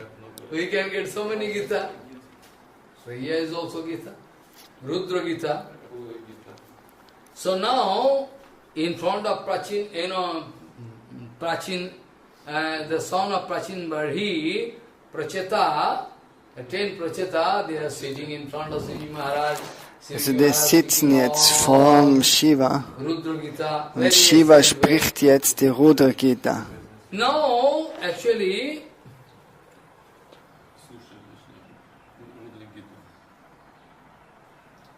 ten thousand years they are doing tapasya, doing bhajan. It is written. So 10.000 Jahre haben die Entsagung gemacht.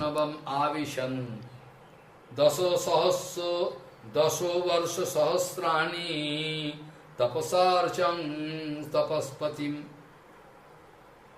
But jaduktam pathi dishtena girishena prasidata tadhayanto japantasya pujayantasya sangyata. First of all, Girish, Shankar Bhagavan blessing them, giving sea. Also Shankar Bhagavan, der Shiva, hat sie jetzt gesegnet. Und jetzt sind sie in den Ozean eingegangen und haben im Ozean, im Wasser, für 10.000 Jahre waren sie da in Meditation. So Maitreya spricht zum Vidura, also das sind mehrere Gespräche, was da gleichzeitig stattfinden. So Parikshit Maharaj, der sitzt vorm Sukadev Goswami. So das ganze Srimad Bhagavatam ist so aufgebaut, also man muss da ganz vorsichtig und aufmerksam hören und immer wissen, was für Personen jetzt sprechen. Da spricht jetzt auch Maitreya Muni zu Vidura. Jadutaha pritastanno brahman badarthavat sangamaha khalu viprarse shiveneha saririnam durlabho munayo dadhyura sanyad jamabhipsitam. It is expected. It is expected. All banded thieves should expect a meet with Shiva. But the meeting with Shiva is not a matter of joke. Alle Seelen, also wenn jeder, der was mit Shiva Gemeinschaft hat, der hat 100% an spirituelle Nützen.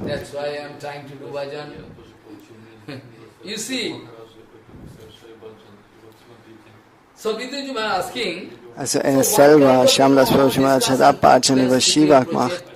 Und hat so Kraft gekriegt. And how different way Shankar Bhagavan was bound to advise in front of, giving advice to those Praceta. Because also Shiva unterweist jetzt die Pracetas. The meeting with Shiva is not a matter of joke. Also das Treffen mit Shiva ist kein Witz. You know, if you like to get detachment, if you like to grow your attraction to the Lotus Feet of Krishna, it's sama. Also wenn du Attraktion für Krishna haben willst und Entsagung entwickelst, dann ist es wichtig, von Shiva auch die Segnungen zu kriegen.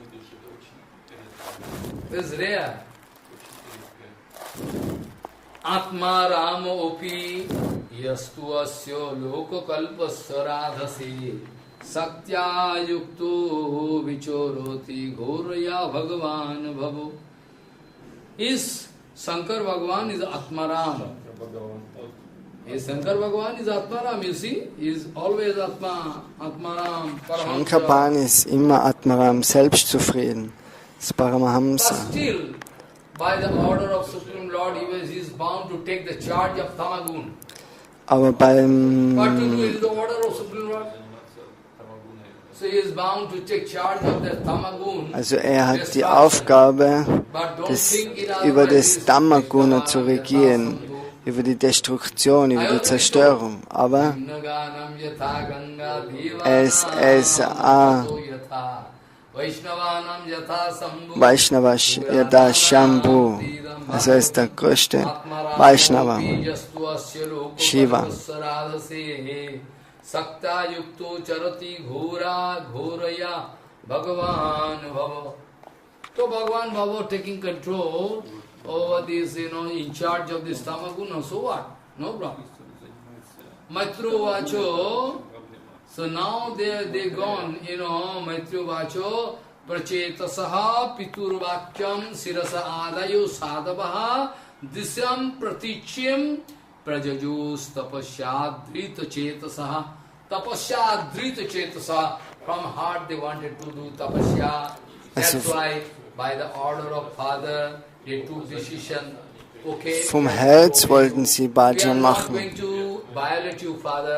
Und sie haben gesagt, dass sie eben den Vater gehorchen. Und nachher sind sie nach Westen gegangen.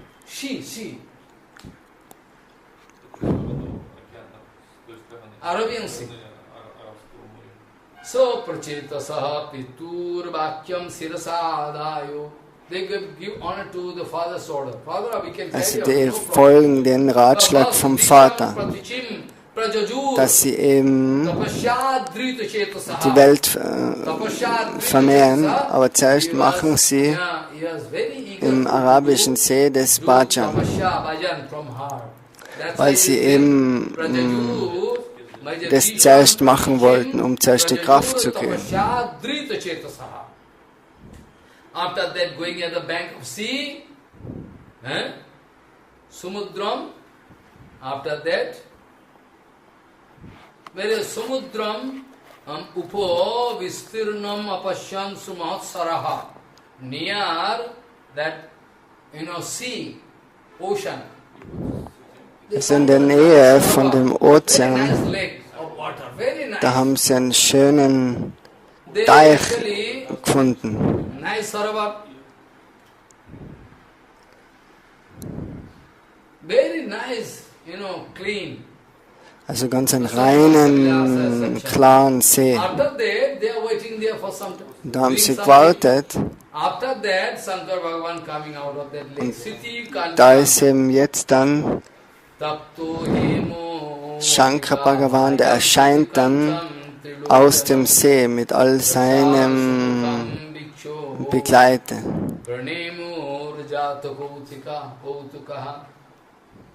Actually, from that pond, from the water lake, Shivji Maharaj sees the Katha coming on this portion is actually Nil. Shankar Bhagavan name, another name is Nil. So von Shankar Bhagavan, ein anderer Name ist ein Nilkanta, derjenige mit dem blauen Hals. Nilakanta, er hat so viele Namen. Ashiti Kanta. Blue color, this like peacock. Why? At the time of churning of ocean. Weil er eben bei dem Quillen vom Ozean, da hat er das Gift getrunken, aber hat nicht erlaubt, dass das Gift in sein Herz geht, weil Krishna dort sitzt und Krishna Schmerz fühlen kann. Deswegen hat er das Gift gehalten in seinem Hals. Also es geht nicht runter in seinem Körper, um Krishna Schmerzen zu bereiten.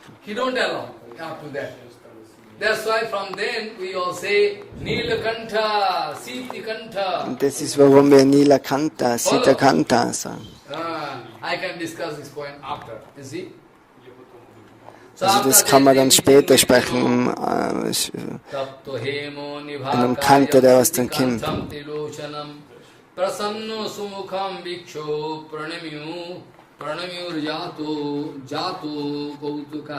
They become very interested.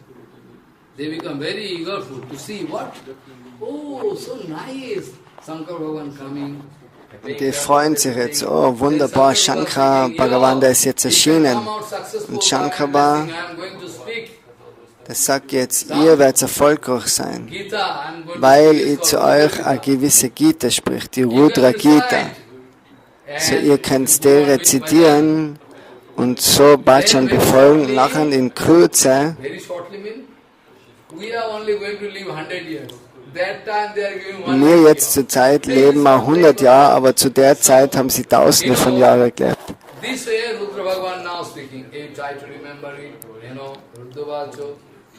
So er hat gesagt, erinnert euch an die Rudra Gita, was er jetzt spricht.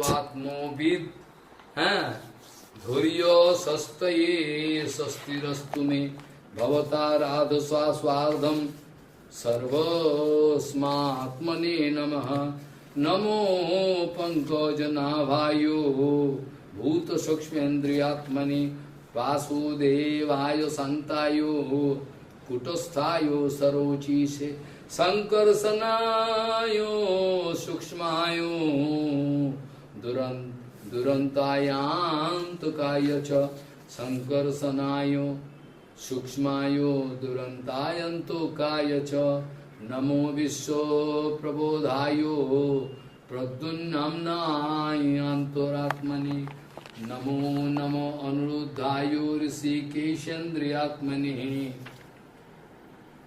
Namo Paramahamsayo Puranayo Nibhritatmani 36, 24 adhyaya Sarga pavargo darayo nityam suchi sade namaha Namo hiranna virjayo chaturhotrayo tantave Namo ujja ishe taryapataye yaggaretase Triptidayo cha jivanam namo sarvarasatmane Sarvo satyatmo dehayo visheshayo staviyase Namastrailakcho palayo saho ojo balayo cha Artho lingaya navase navo antar vahiratmani Namaha punnayo lokayo omusmai bhurivarchase Prabhrittaya nibhrittaya pitridevaya karmane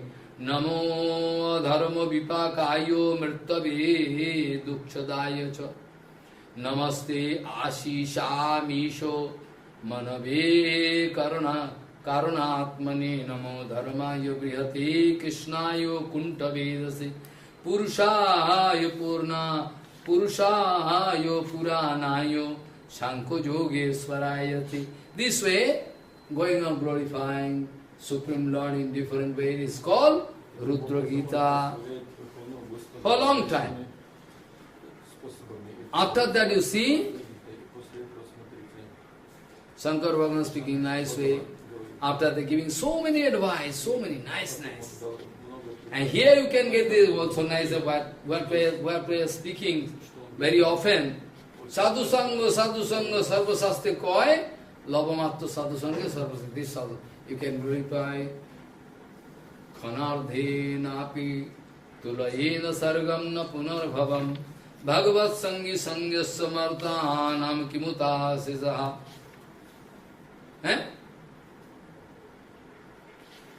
Satsanga, glorification of Satsanga.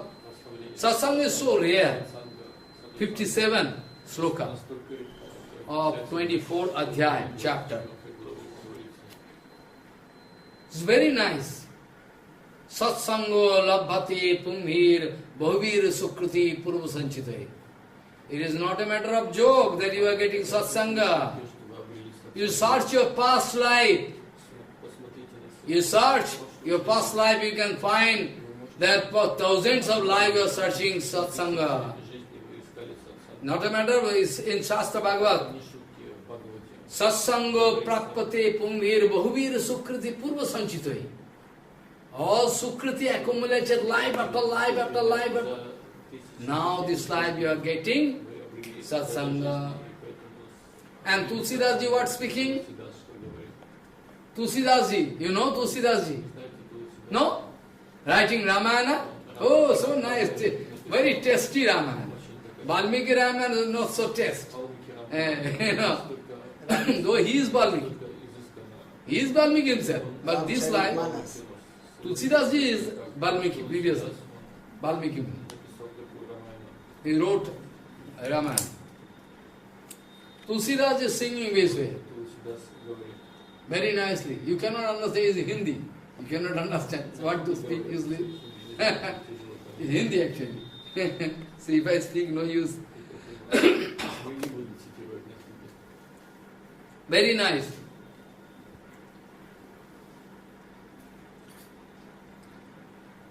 Bina Guru Babadidi Sat Tarai na koi. Venu Guru Bhavanidhi Tarai na koi. Nobody can cross this material world without the kripa of Guru. Without the kripa of Guru, cannot. Venu Sat Sanga Tarai na koi. Venu Sat Sanga Tarai na koi. Ram Kipa Vinu Sulabh na soi. Very nice Hindi. Very nice tune. Vinu Sat Sang Tarai na koi.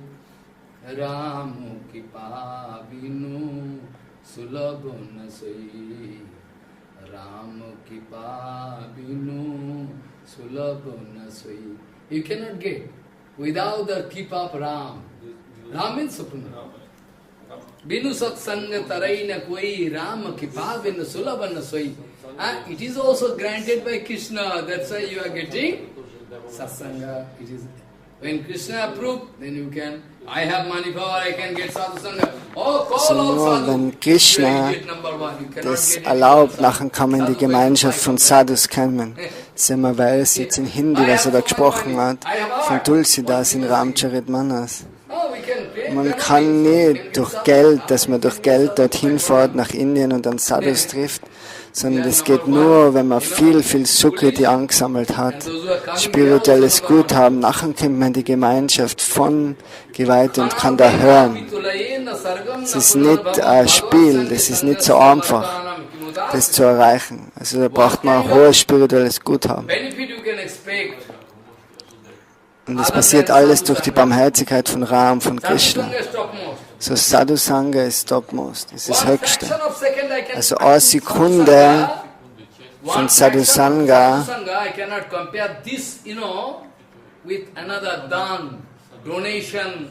also das kann man nicht vergleichen mit irgendeinem anderen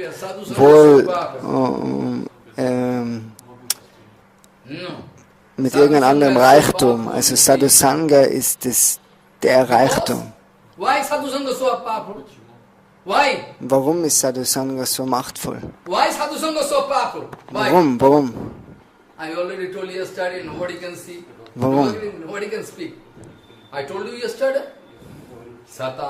Sangam mama virja samvido, Satan prasangyad mama virja samvido, Bhavanti hit karna lasayana katha, Tajyosanat asu apavarga bahmani, Sadhya bhakti rati ranukramishati.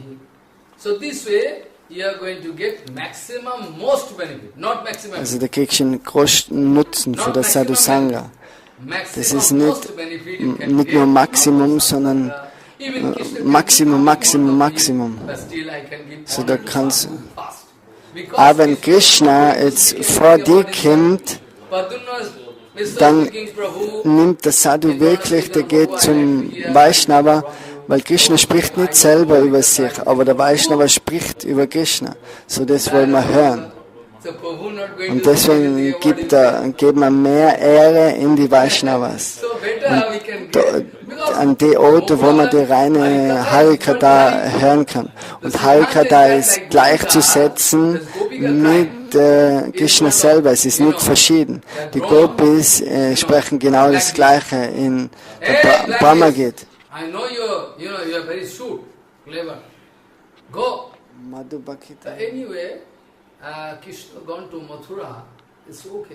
So, also Krishna, oh, das spricht Radharani vor der Biene und Krishna ist nach Mathura gegangen, okay, aber wir können Krishna nicht aufgeben, wir können nicht aufgeben, um über ihn zu hören. Die Gopis, die weinen alle, aber das Gespräch über ihn, das ist noch da. So, das ist gleichzusetzen mit Krishna selber. Vritasura, das gleiche im 6. Kanto, da sieht man,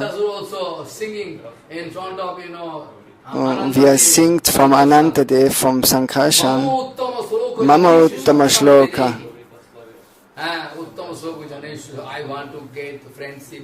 Also, ich will eine Freundschaft haben, nur mit den Devotees, die was Harikatha hören wollen und sprechen.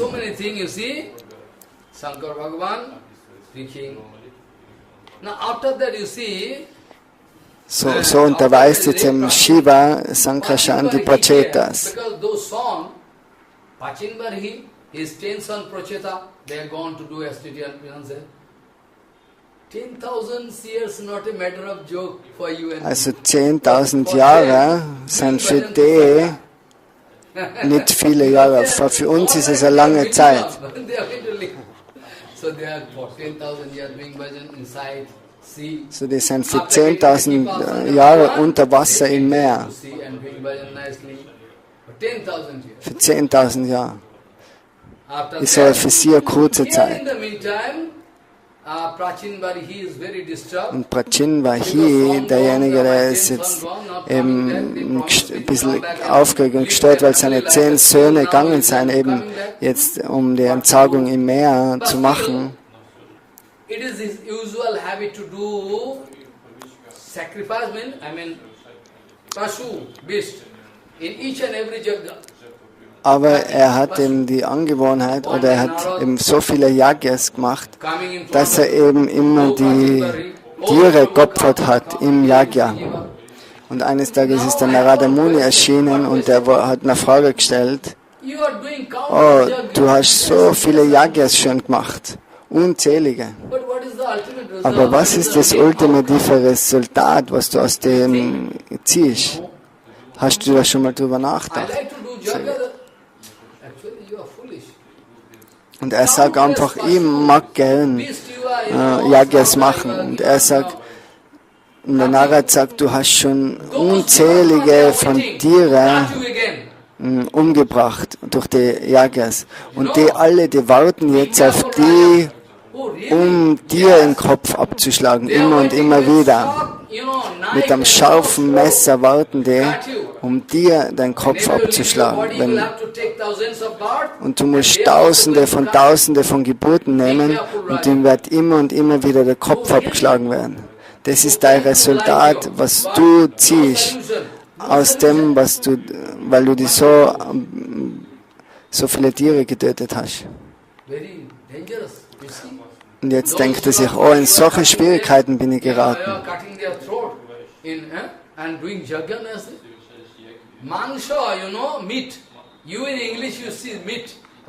Also in Englisch sagen wir Meat oder Fleisch, aber in Sanskrit heißt es Mansha, Mansha.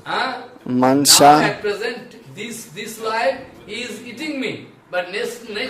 Mansha bedeutet jetzt isst er mir, aber im nächsten Leben isst sie ihn. Das bedeutet das Wort Fleisch auf Sanskrit.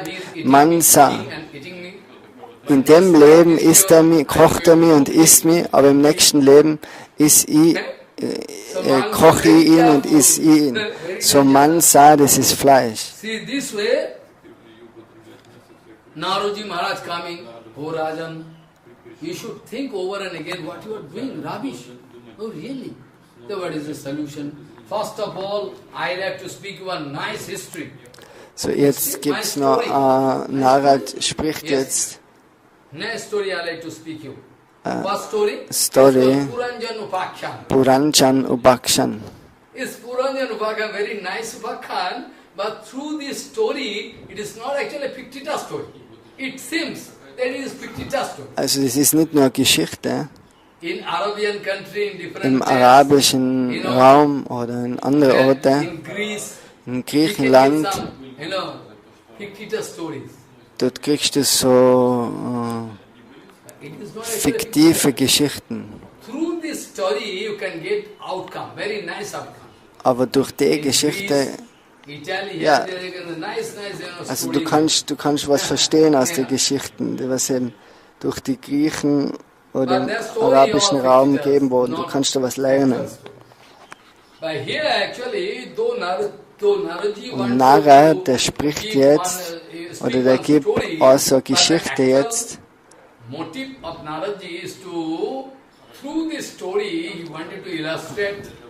Also er wollte durch die Geschichte aufzeigen, in was für einer Situation er sich jetzt momentan befindet, der Pracin. Und Narada spricht jetzt, O König, hör genau zu, nimm den Punkt richtig auf.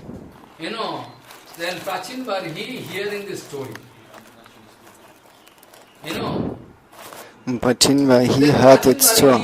Hearing the story, Narada speaking.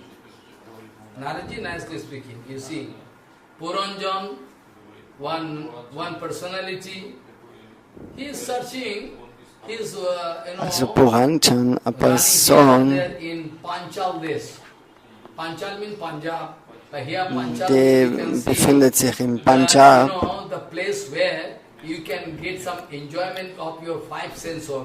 Also das ist ein Ort, wo du deine 5 Sinne befriedigen kannst. Shabda, Sparsha, also Schönheit, Geschmack, Geruch. Also die 5 Elemente des Vergnügens. Also wenn du jetzt schaust, das sind 5 basische Elemente hinter Vergnügen.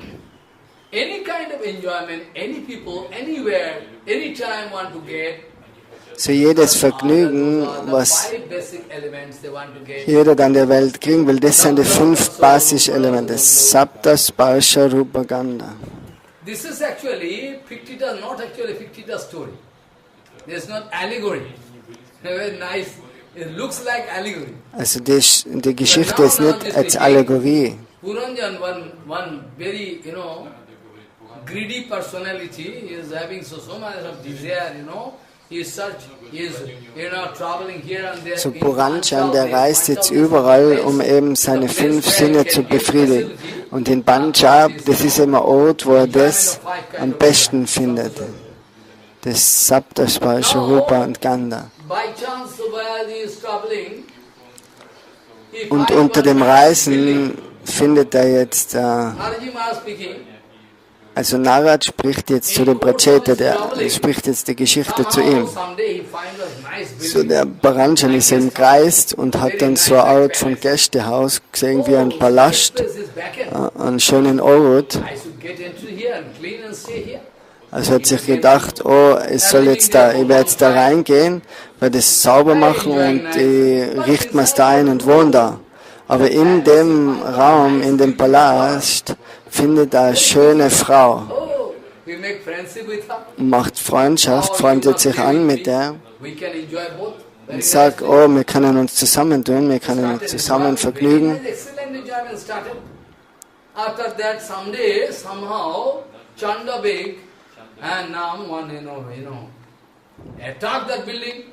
So dann Chandavek, eine Person, die hat jetzt das Gebäude attackiert und alles ist zusammengebrochen und wer wird das jetzt reparieren? After that you see Chandavek, Gandharva attack. 360 Gandharva at a time attack that building. Hey, you go out. Also 360 Gandharvas haben den Platz dann attackiert, weil es eben ihr Platz war und sie wollten ihn jetzt rauswerfen. Und er sagt, ich war jetzt so lange schon da und niemand hat was gesagt, aber sie haben ihn attackiert und wollten ihn rauswerfen. Geh weg, das ist unser Platz. Also es waren die 360 Gandharvas mit dem Anführer Chandravek. Also, he is very sorry. Kalkanna getting entry, and after that he like to make friendship. He is saying Javaneswar. Kalakanya Jara, Javaneswar. After that, you see, after that, this is the condition of Puranjan. He is helpless, crying, and after that he is going to leave his body. Then Pracet body is speaking. Und ist jetzt hilflos und verlässt dann den Körper. Ich kann die Geschichte, die geht 7 Tage lang, aber wir haben jetzt keine Zeit, das zu erzählen. Spricht nur die Essenz. Also Narada spricht jetzt vom Bhajin. So I cannot get your point. What do you mean to say? This theory is very nice, but what do you mean to say actually? So, und der Bhajin sagt, ich denke nur immer über materielle Dinge nach. So, ich kriege den Punkt nicht wirklich mit, der was da jetzt zum Verstehen ist. Sagen wir das bitte nochmal. Also, das Puranjan, das ist die Seele.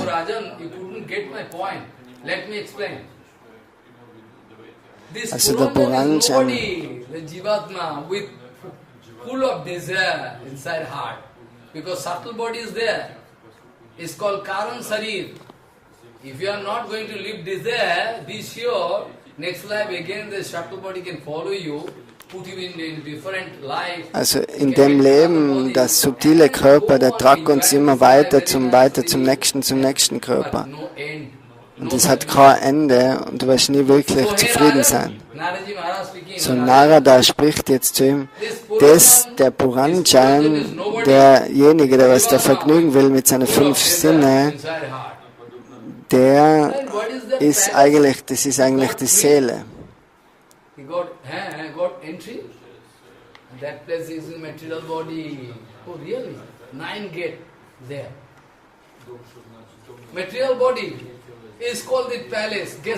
Also das Gästehaus, der Palast, das ist der Körper, der materielle Körper.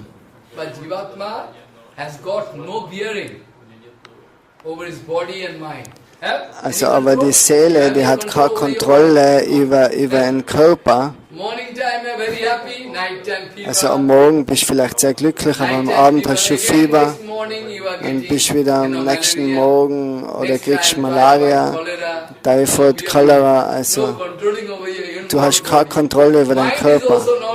Der Geist kann auch nicht unter deiner Kontrolle sein.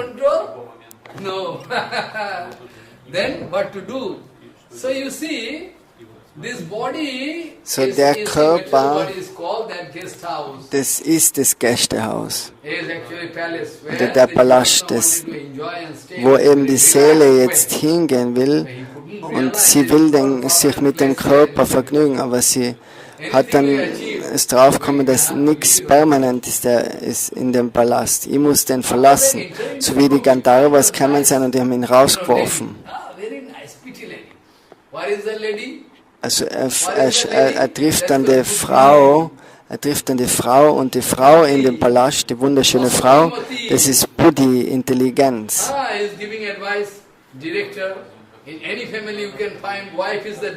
So in der Familie ist die Frau derjenige, der was die Richtung gibt. So im Kali-Yuga ist es vor allem, dass die Frauen das Sagen haben über die Männer. Und so ist die Frau, stellt die Intelligenz dar. Also er macht eine Freundschaft mit der Frau.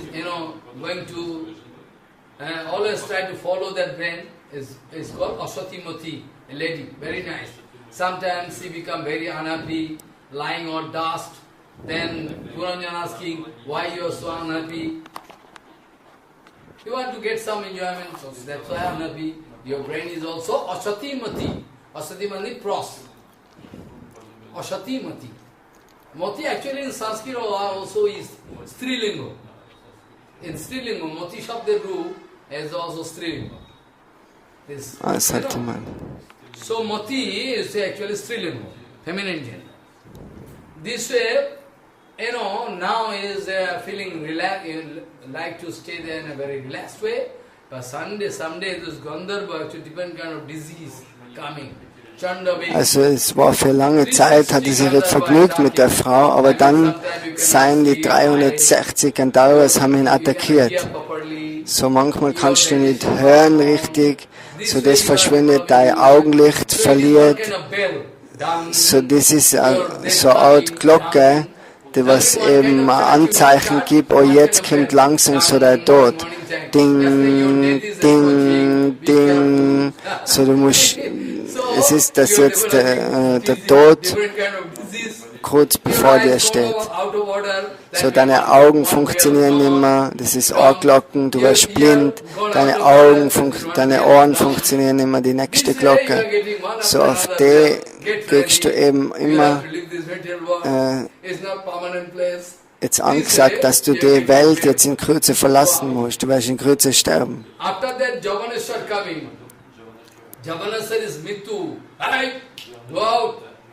Javaneshwar, das ist der Anführer von den Gandharvas, und das ist Mrityu, das ist der Tod. So der hat dann die Führung übernommen über den Körper.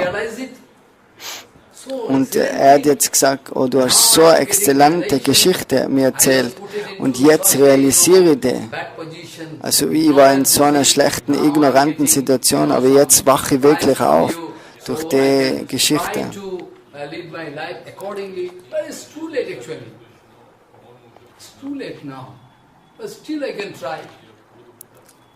Also er sagt, es ist schon spät und ich habe nicht mehr viel Zeit, aber ich kann es versuchen. Also das Beste daraus zu machen jetzt noch. Es ist nie wirklich zu spät. Also dass du Bhajan anfängst, kann man nicht sagen, dass es zu spät ist. So, du kannst jederzeit anfangen. Now actually, those, in the meantime he is hearing this nice story and developing his consciousness. Oh, Naraji Maharaj, I like to do bhajan nicely, I have done mistake all the way. Full life full of mistake. Also sein ganzes Leben bereut er zwar alles ein Fehler, was ich bis jetzt gemacht habe. Ich habe mich nur mit so einer Sinnesbefriedigung beschäftigt.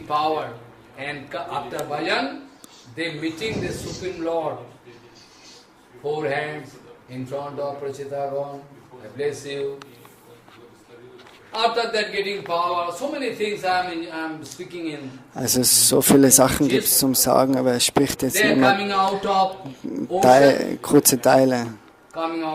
So jetzt kommen wir wieder zurück zu den 10 Pracetas, die was jetzt rauskommen aus dem Ozean nach der Entsagung, und die finden dann vor sich Prachin Maharaj, der ist jetzt ein Wald gegangen und die ganze Welt ist auch voll mit Pflanzen und Bäumen. Also wir wissen nicht, wo wir hingehen können. Und die werden ärgerlich und von deren Mund kreieren sie Feuer.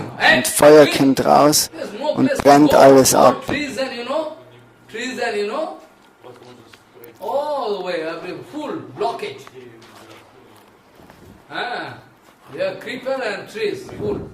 Also der ganze Dschungel und der Wald, die haben es jetzt niederbrannt mit dem Feuer, was aus ihrem Mund gekommen ist.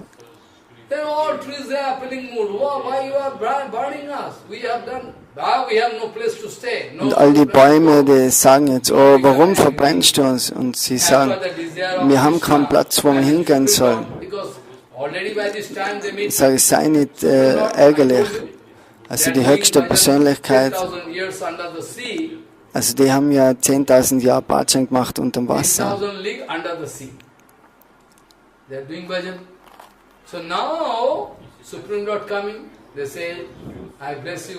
Und jetzt ist ja die höchste Persönlichkeit gekommen und der hat sich gesegnet, dass ihr jetzt ins Familienleben eingehen könnt. Go up. Now after those trees, how that girl came? This girl actually, there is one nice story. You see,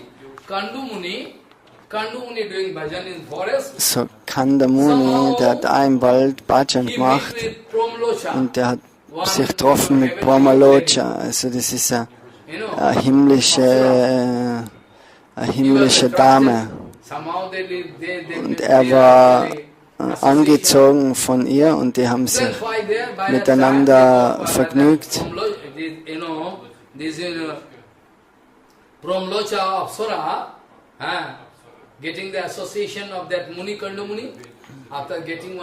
nachher haben sie ein Baby gekriegt und das Mädchen, Marisch, die Bäume, die sind jetzt alle sind im Gangen und deswegen passen die Bäume jetzt auf das Baby. Und Indramaj hilft auch. Und wenn die Pracetas jetzt anfangen wollen, den Wald niederzubrennen, die ganzen Bäume, nachher stehen jetzt die Bäume auf und die sagen, wir haben eine Tochter, die haben wir aufgezogen und wir haben uns um die gesagt, so wir geben die zu dir. So dann könnt ihr 10 Pracetas, ihr könnt sie heiraten.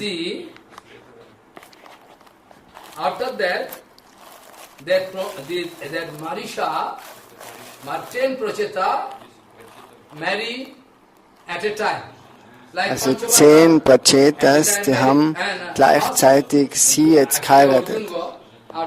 So wie die Pandavas, die Draupadi geheiratet haben, 5 Pandavas, Arjuna, Yudhishthira und alle Draupadi. Und die 10 Pracetas, die heiraten jetzt Marisha, die Tochter, was im Wald, das Baby, was im Wald war, die Tochter. Und nachher nimmt jetzt eine starke Persönlichkeit Geburt. Der Name ist Daksha. Also Daksha, das ist ja dasselbe Daksha wie der Daksha, was das Vergehen gegen Shiva gemacht hat.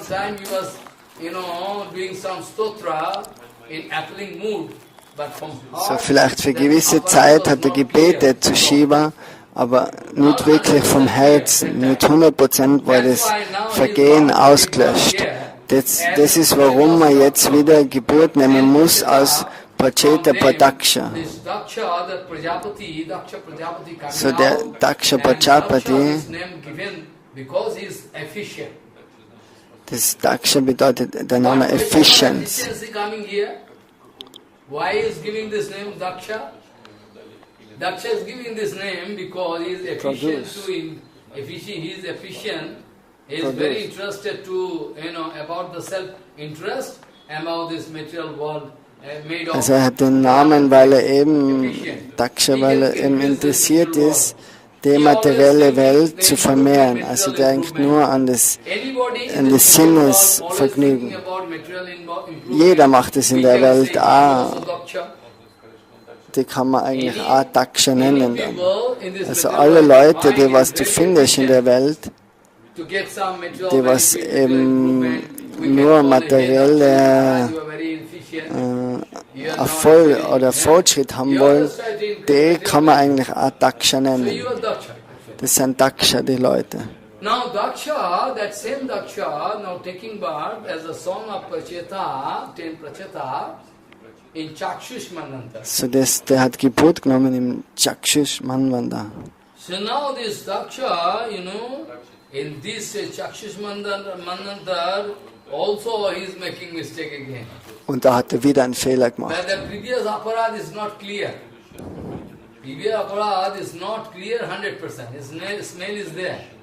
Again, this life we can discuss this point on 6th canto. How he is, misbehaving with Narada Maharaj. He is speaking all rubbish to Narada. You are the only responsible. You only responsible. Er beleidigt dann wieder, eben durch das alte Vergehen, beleidigt er jetzt wieder Narada Muni.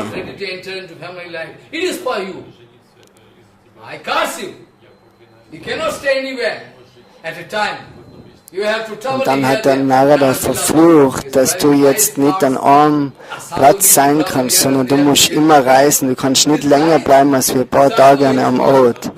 Und der Narada war eigentlich glücklich, dass es so, weil er immer, die Sadhus, die sind auch so, dass sie nicht lange an einem Platz bleiben. Gehen immer von da nach da, von da nach da.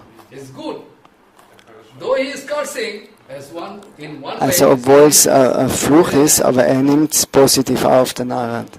This way you see, Naraji Maharaj speaking this nice, this way you see, this way actually Naraji Maharaj speaking Puranjan Upakhan, after this I speak about that to you. What about? About this Pracetagon, about the Daksha. Pracetagon started worshipping his Supreme Lord. That sloka I didn't speak you because it will take time. So anyway, I speak already, but still you can hear the sloka 1 or 2.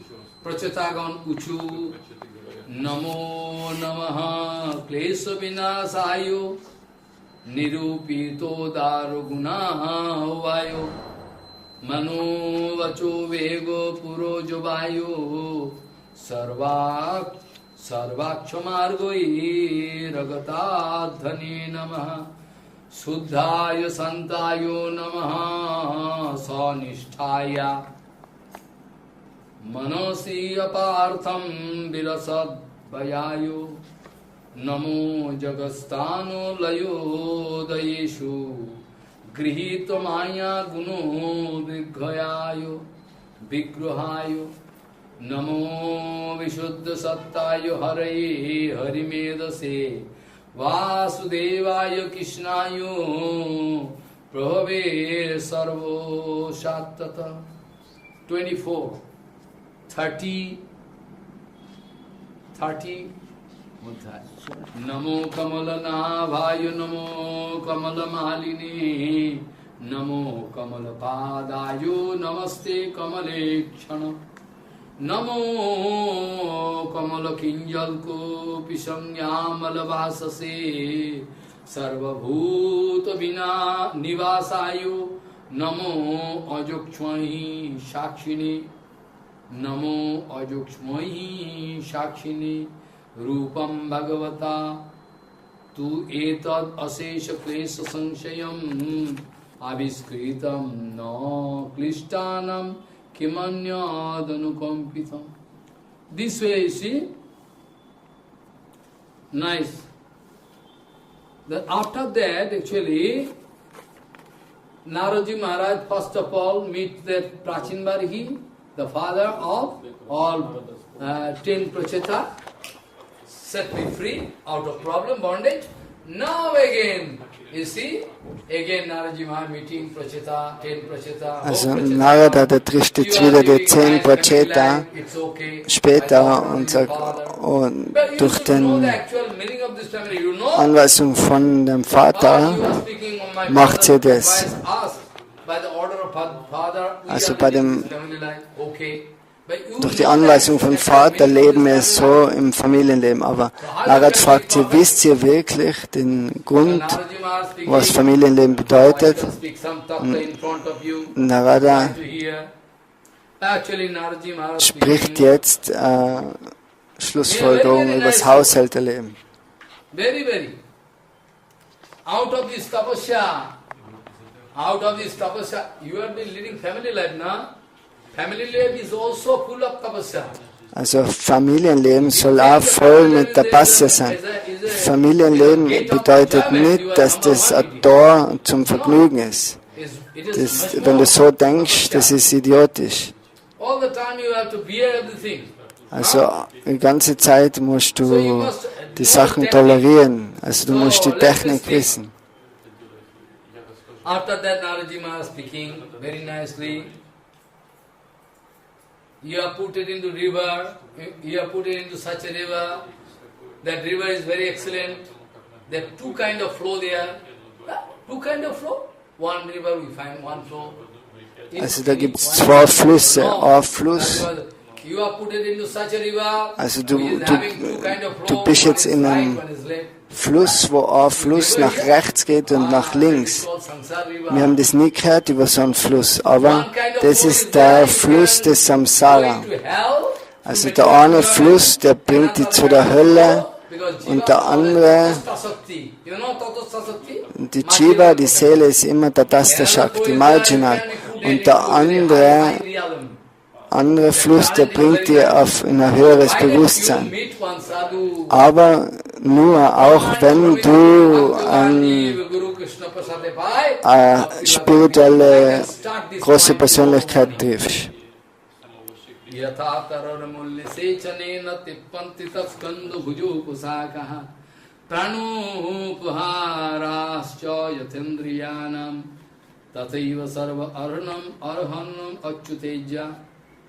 Narada speaking, you know, you are leading family life, foolish. If you offer water unto this, root of any trees, the whole tree can get nourishment.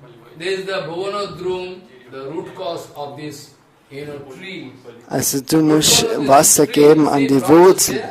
This is called material cosmic.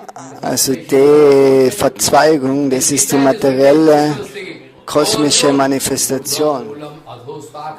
Und in der Gita spricht Krishna, dass sie meine Wurzeln oben seien und dann der Baum geht nach unten. Here usually you can find one tree, its root going down and tree is down. Normalerweise ist es umgekehrt. Aber da eben die Wurzel ist Krishna, von dem die ganze kosmische Existenz, Manifestation ausgeht. If you worship Krishna, the Supreme Lord, all duty done in your life. Also wenn ihr Krishna verehrt, nachher habt ihr alles gemacht in eurem Leben. Also da ist kein anderer, da gibt es nichts mehr zum tun. Also da habt ihr keine andere Verantwortung mehr.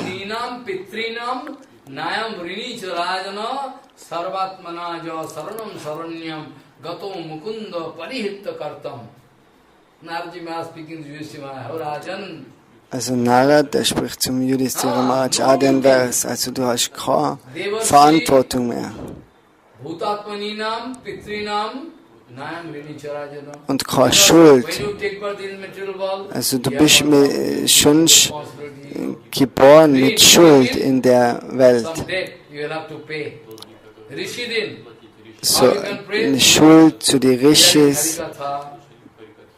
Aber wenn du den zurückzahlen willst, die Schulden, dann hörst du von den Schriften, Shastras. Pitri, also wenn du einen Sohn kriegst, nachher zahlst du es so zurück. Pitri, Fisch.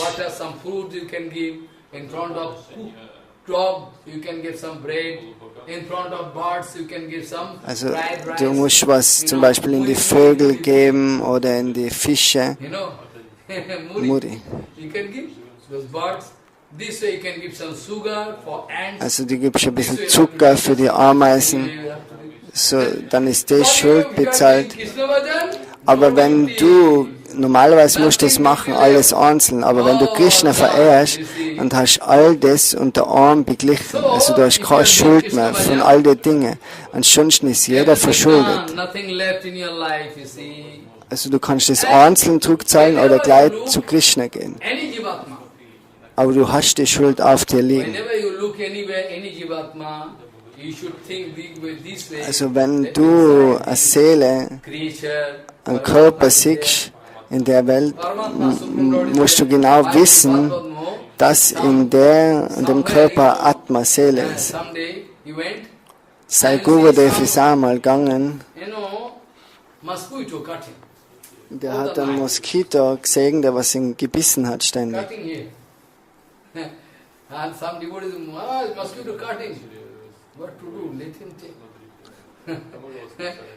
Und er hat dann gesagt, was Was soll man machen? Lass ihn nehmen, lass ihm das Blut nehmen. Er war nicht bereit, den Moskito zu töten. Er war so barmherzig. Oder wir haben ein Beispiel in den Schriften, wo einer Lepra gekriegt hat und der hat also Würmer im Körper und die Würmer essen sein Fleisch auf und nachher nimmt er den Wurm, der was rausfällt, auf den Boden und nimmt ihn dann wieder rein, weil sonst hat er keine Nahrung, so lasst dann weiter essen. So Vaishnavas, die sind so, haben so eine Einstellung, die sind so barmherzig, die denken immer positiv.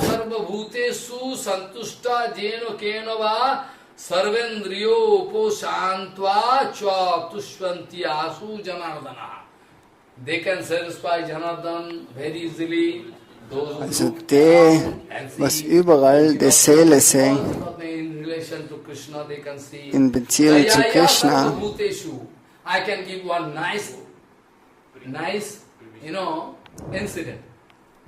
also er kann ein Beispiel geben.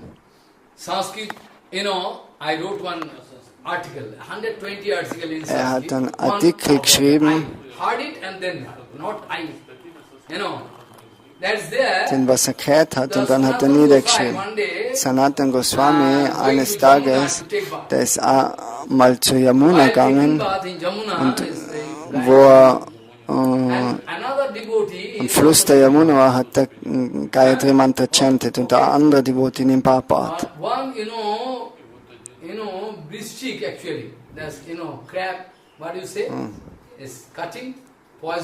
Also ein Skorpion hat ihm dann gebissen.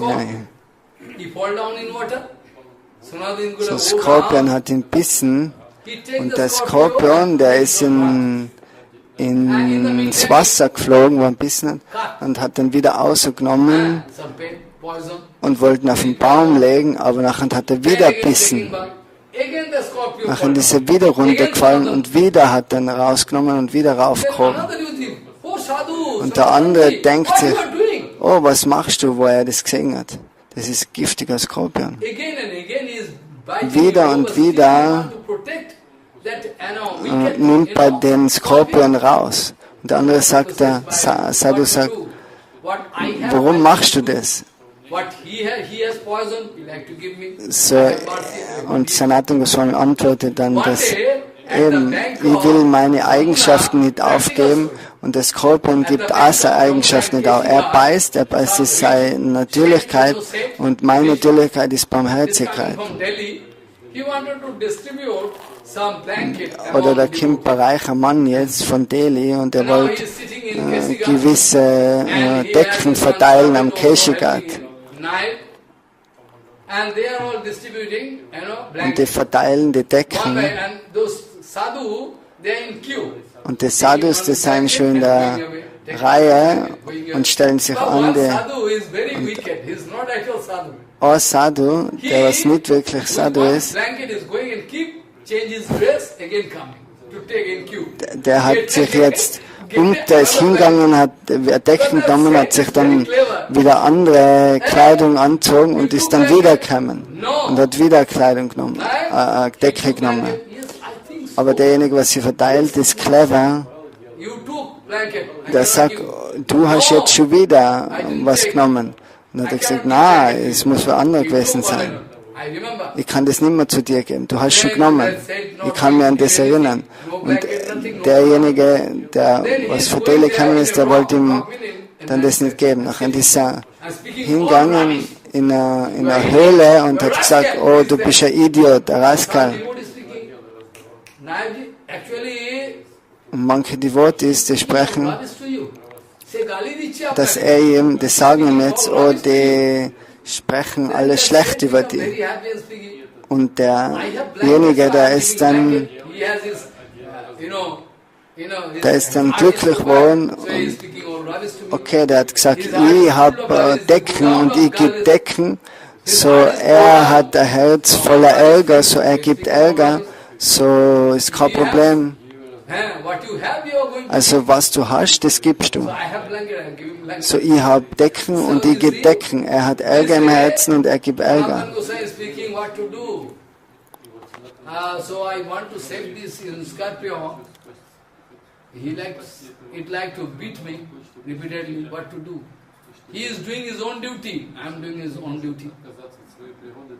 In childhood, we all read, all Bengali people. I mean, those Uriya also maybe. Also in der Kindheit, They are also reading this. da haben sie in Bengali oder in Oriya, da lesen sie das Vidya Saga. He write one nice background. It's Vidya Saga, ocean of Saga, but material ocean of Saga, material Vidya. He wrote one thing we are bound to read in childhood. Also Vidya Saga der hat ein Buch geschrieben und da steht drinnen, wenn du eine gefallene Seele bist, also das bedeutet, wenn du gefallen bist, nachher muss das nicht bedeuten, dass du für immer gefallen bist, sondern du kannst aufstehen. This way actually we are going to finish this, chapter, actually 4th canto. Very nice. And now we want to step into this, Jetzt beenden wir den 4. Kanto 5th canto. und jetzt kommt der 5. Kanto. From tomorrow I can discuss in detail about 5th canto, but today I like to touch. Also heute berühren wir den 5. Kanto nur ein bisschen. Srimad Bhagavatam Mahapuran ki. Jai Ho. 5th canto, Pratham Adhyaya, first Adhyaya. You can remember, I was discussing about that, Priyavrata and Uttanpa. Also wir können uns erinnern an Priyavrat und Uttanpa. Son of Manu. Remember, very fickle-minded. Manu, son of Manu is Uttanpa, and you see, Priyavrata Uttanpa. Manu ist Uttanpat und Priyavrata. Also Priyavrata ist eine bewusste Seele, er wollte nicht wirklich mit der materiellen Welt oder mit dem Königreich was zu tun haben. So er hat ist das verlassen und ist in den Wald gegangen. Und so dort macht er in einem Ort Bhajan, in einer Höhle. Uttanpat hat er auch besprochen, wo Druva Maharaj gekommen ist. Und jetzt sprechen wir oder diskutieren über die Dynastie von Priyavrata, von seiner Dynastie, seine Söhne und wie das alles sich entwickelt hat.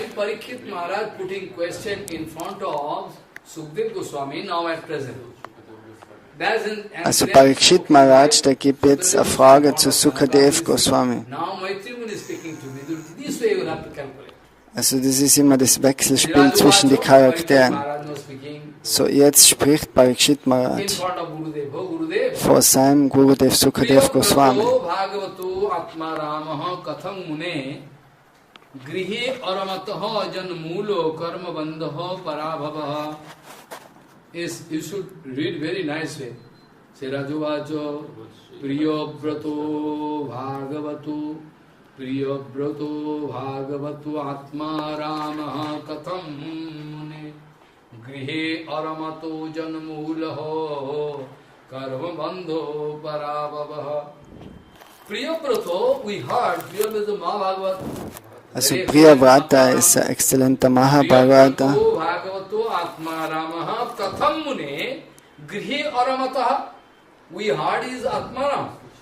Also wir haben gehört, er ist Atmaram, aber wie ist es möglich gewesen für Priyavrata, dass er dann in das Familienleben eintreten ist? Also, Parikshit stellt jetzt die Frage vom Sukadev Goswami.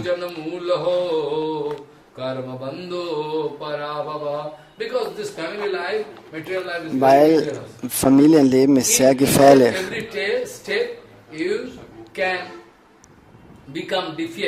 Also in jedem Augenblick kannst du geschlagen werden.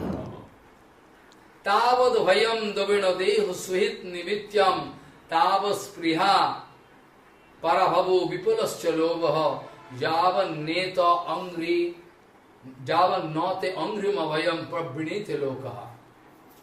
Until and unless you take shelter of Supreme Lord, you are going Also ohne dass du eine Zuflucht suchst beim höchsten Herrn nach in das Haushaltsleben wie ein dunkles Loch. you are going there, somebody insulting you. You are so greedy, you are Brahman. Useless. You are defeated. You see, in family life, you are defeated by wife each and every time. Why I say, I don't know, you have to bring this dress for Also me. du sagst die Frau im Familienleben, ich möchte jetzt die Kleidung und ich möchte den Schmuck. Das muss man jetzt bringen. Warum soll ich so lange warten? Ich will es jetzt bald. If I let the shopman can sell this, I need it now. Also ich brauche das jetzt, ansonsten kann das da, bis jetzt wird es verkauft. Also so wirst du immer und wieder geschlagen von der materiellen Energie, du kriegst immer wieder Watsche. Also was ist die Frage? Pracet stellt ihm die Frage, also er ist Atmaram, selbstzufrieden, so wie ist Priyavrata dann aus seiner Entsagung wieder eintreten ins Familienleben. Weil in jeder Schritt in dem Familienleben kann man eben da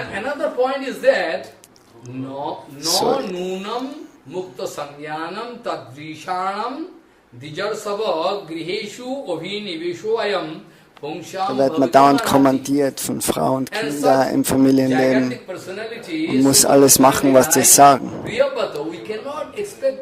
So für so eine Person, die was so entsagt war, wie kann der wieder zurückkommen jetzt ins Familienleben? Dass jetzt da wieder Attraktion in dem findet. Also warum ist er freie Person, also nicht keine materiell gebundene Seele? Also auch wenn Priyavrata in das Familienleben eintreten ist, er ist keine materiell gebundene Seele. Janak Maharaj hat das Familienleben angenommen, aber er hat Ratschlag an alle Rishis und Munis gegeben. So excellent. Janak Rishi wanted to test Sukdev Goswami to see whether he is fit to take this Bhagavat Rasa or not. Vasudev Goswami, in front of Vasudev Goswami, also vom Sukdev wanted to hear more and more. Sukadev Goswami wollte im mehr vom Srimad Bhagavatam hören. Und Vyasadev hat sich gedacht, oh, wenn ich jetzt anfange, Srimad Bhagavatam sprechen, dann ist das, ich bin partiell. Also ich will nur zu meinem Sohn sprechen. Und er hat gesagt, okay, ich brauche ein Zertifikat von einer anderen Person, sodass keiner irgendwie was gegen mich sprechen kann. So deswegen sende ich jetzt meinen Sohn zu Janakraj, zum König Janak. Und der kann dann rausfinden, dass das eine fitte Person ist, zu dem ich das Bhagavatam sprechen kann. Und für 3 Tage hat Janak Bharat Sukadev Goswami getestet, 3 Tage lang. Er hat Schwierigkeiten gemacht, aber er ist nicht rausgekommen, er ist nicht geschlagen worden von ihm. Und Janak Maharaj hat ihm dann auch gesegnet und hat gesagt, du bist wirklich die geprüfte Person, die Person, die was das Srimad Bhagavatam hören kann. Und von da an hat es dann Vyasadev zum Sukadosdami gesprochen. Und zu uns kommt es dann, wo eben Sukadev das zum Parikshit Maharaj gesprochen hat, in Namisharanya.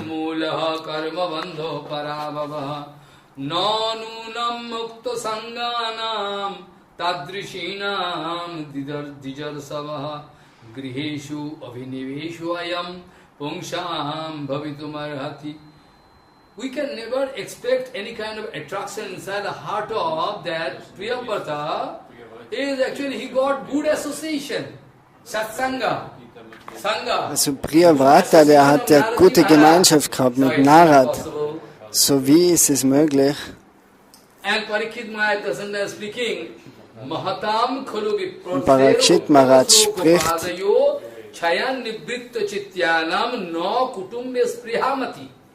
Mahatam kholi viprorse uttama sloka padayo. Hey, Sukhdev, Gurudev, Mahatam kholu viprorse uttama sloka padayo. Chayam nibritta chityanam no kutumbya spriyamati. Those who are already attracted unto the lotus feet of Krishna. Also die, was angezogen sein von Krishna, die können nicht angezogen sein an die Kinder oder die Frau. Mahatam kholu man ishchidameva Mahatam kholu viprase uttama sloka padayo chayan nibritta jityanam no kutumbya sprihamati. And you see, Uttam Slok Bhagavan, his lotus feet is like umbrella, you know? Also Uttam, die Lotusfüße von Krishna sind wie ein Regenschirm, ein Schutz. Da kann uns nichts mehr berühren. Also da seien wir nicht wieder verstrickt im Haushaltsleben, auch wenn wir dort eintreten. Also er kann das Haushaltsleben annehmen, aber er weiß, dass er keine Verbindung hat. As Samsoya, I'm expressing doubt. So could you cut this kind of, doubt? I like to get answer from you. Also jemand Zweifel, kannst du mal den Zweifel beseitigen? Ich möchte von dir eine Antwort haben.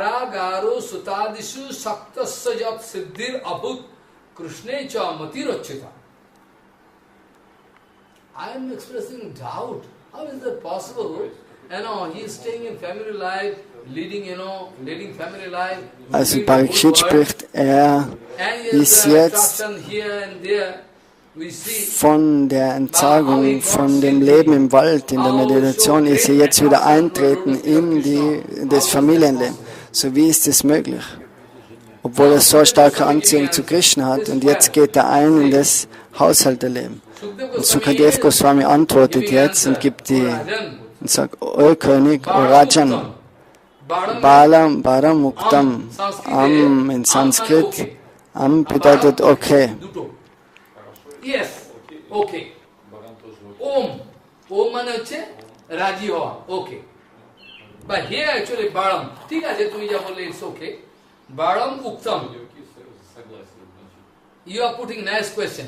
Also du stellst ja gute Frage, sagt er zuerst der Sukadev Goswami. Ich werde das jetzt beantworten. Bhagavatu Paramahansa Daito Katham Kinchit Antaraju Vihitam Swam Sivatamam Padavim Napaina Hinnanti. One light, you have to control your breathing. You cannot control, you can breathe. So power you need inside, so you can speak. At a time in one breath you will have to speak whole sloka, it's a big sloka. So this way Sukadeva Goswami is speaking, Baram, it's okay Rajan, you are putting nice question, Baram Uktam. Bhagavata Ustama Slokusho Simat Charana Raminda Makaranda Raso Abhishita Chetaso Bhagavata Paramahansa Daito Kathayam Kinchit Antaraya Vihitam Swam Sivatamam Padavim Napraena Hinvanti. Those who are getting Rajan, those who are getting the nectar, the honey from the lotus feet of their Supreme Lord. Simat Charana Raminda Makaranda Raso Abhishita Chetasa. His heart is full of nectarian feeling. So maybe externally you can see he is stepping into family life, but still. Extern schaut es aus, dass er jetzt ins Familienleben eintritt, aber für ihn macht es keine Schwierigkeiten. It is not at all harmful for him. So tomorrow we can discuss all in details about the destiny of Priyavata Maharaj. Morgen schauen wir uns das Detail an.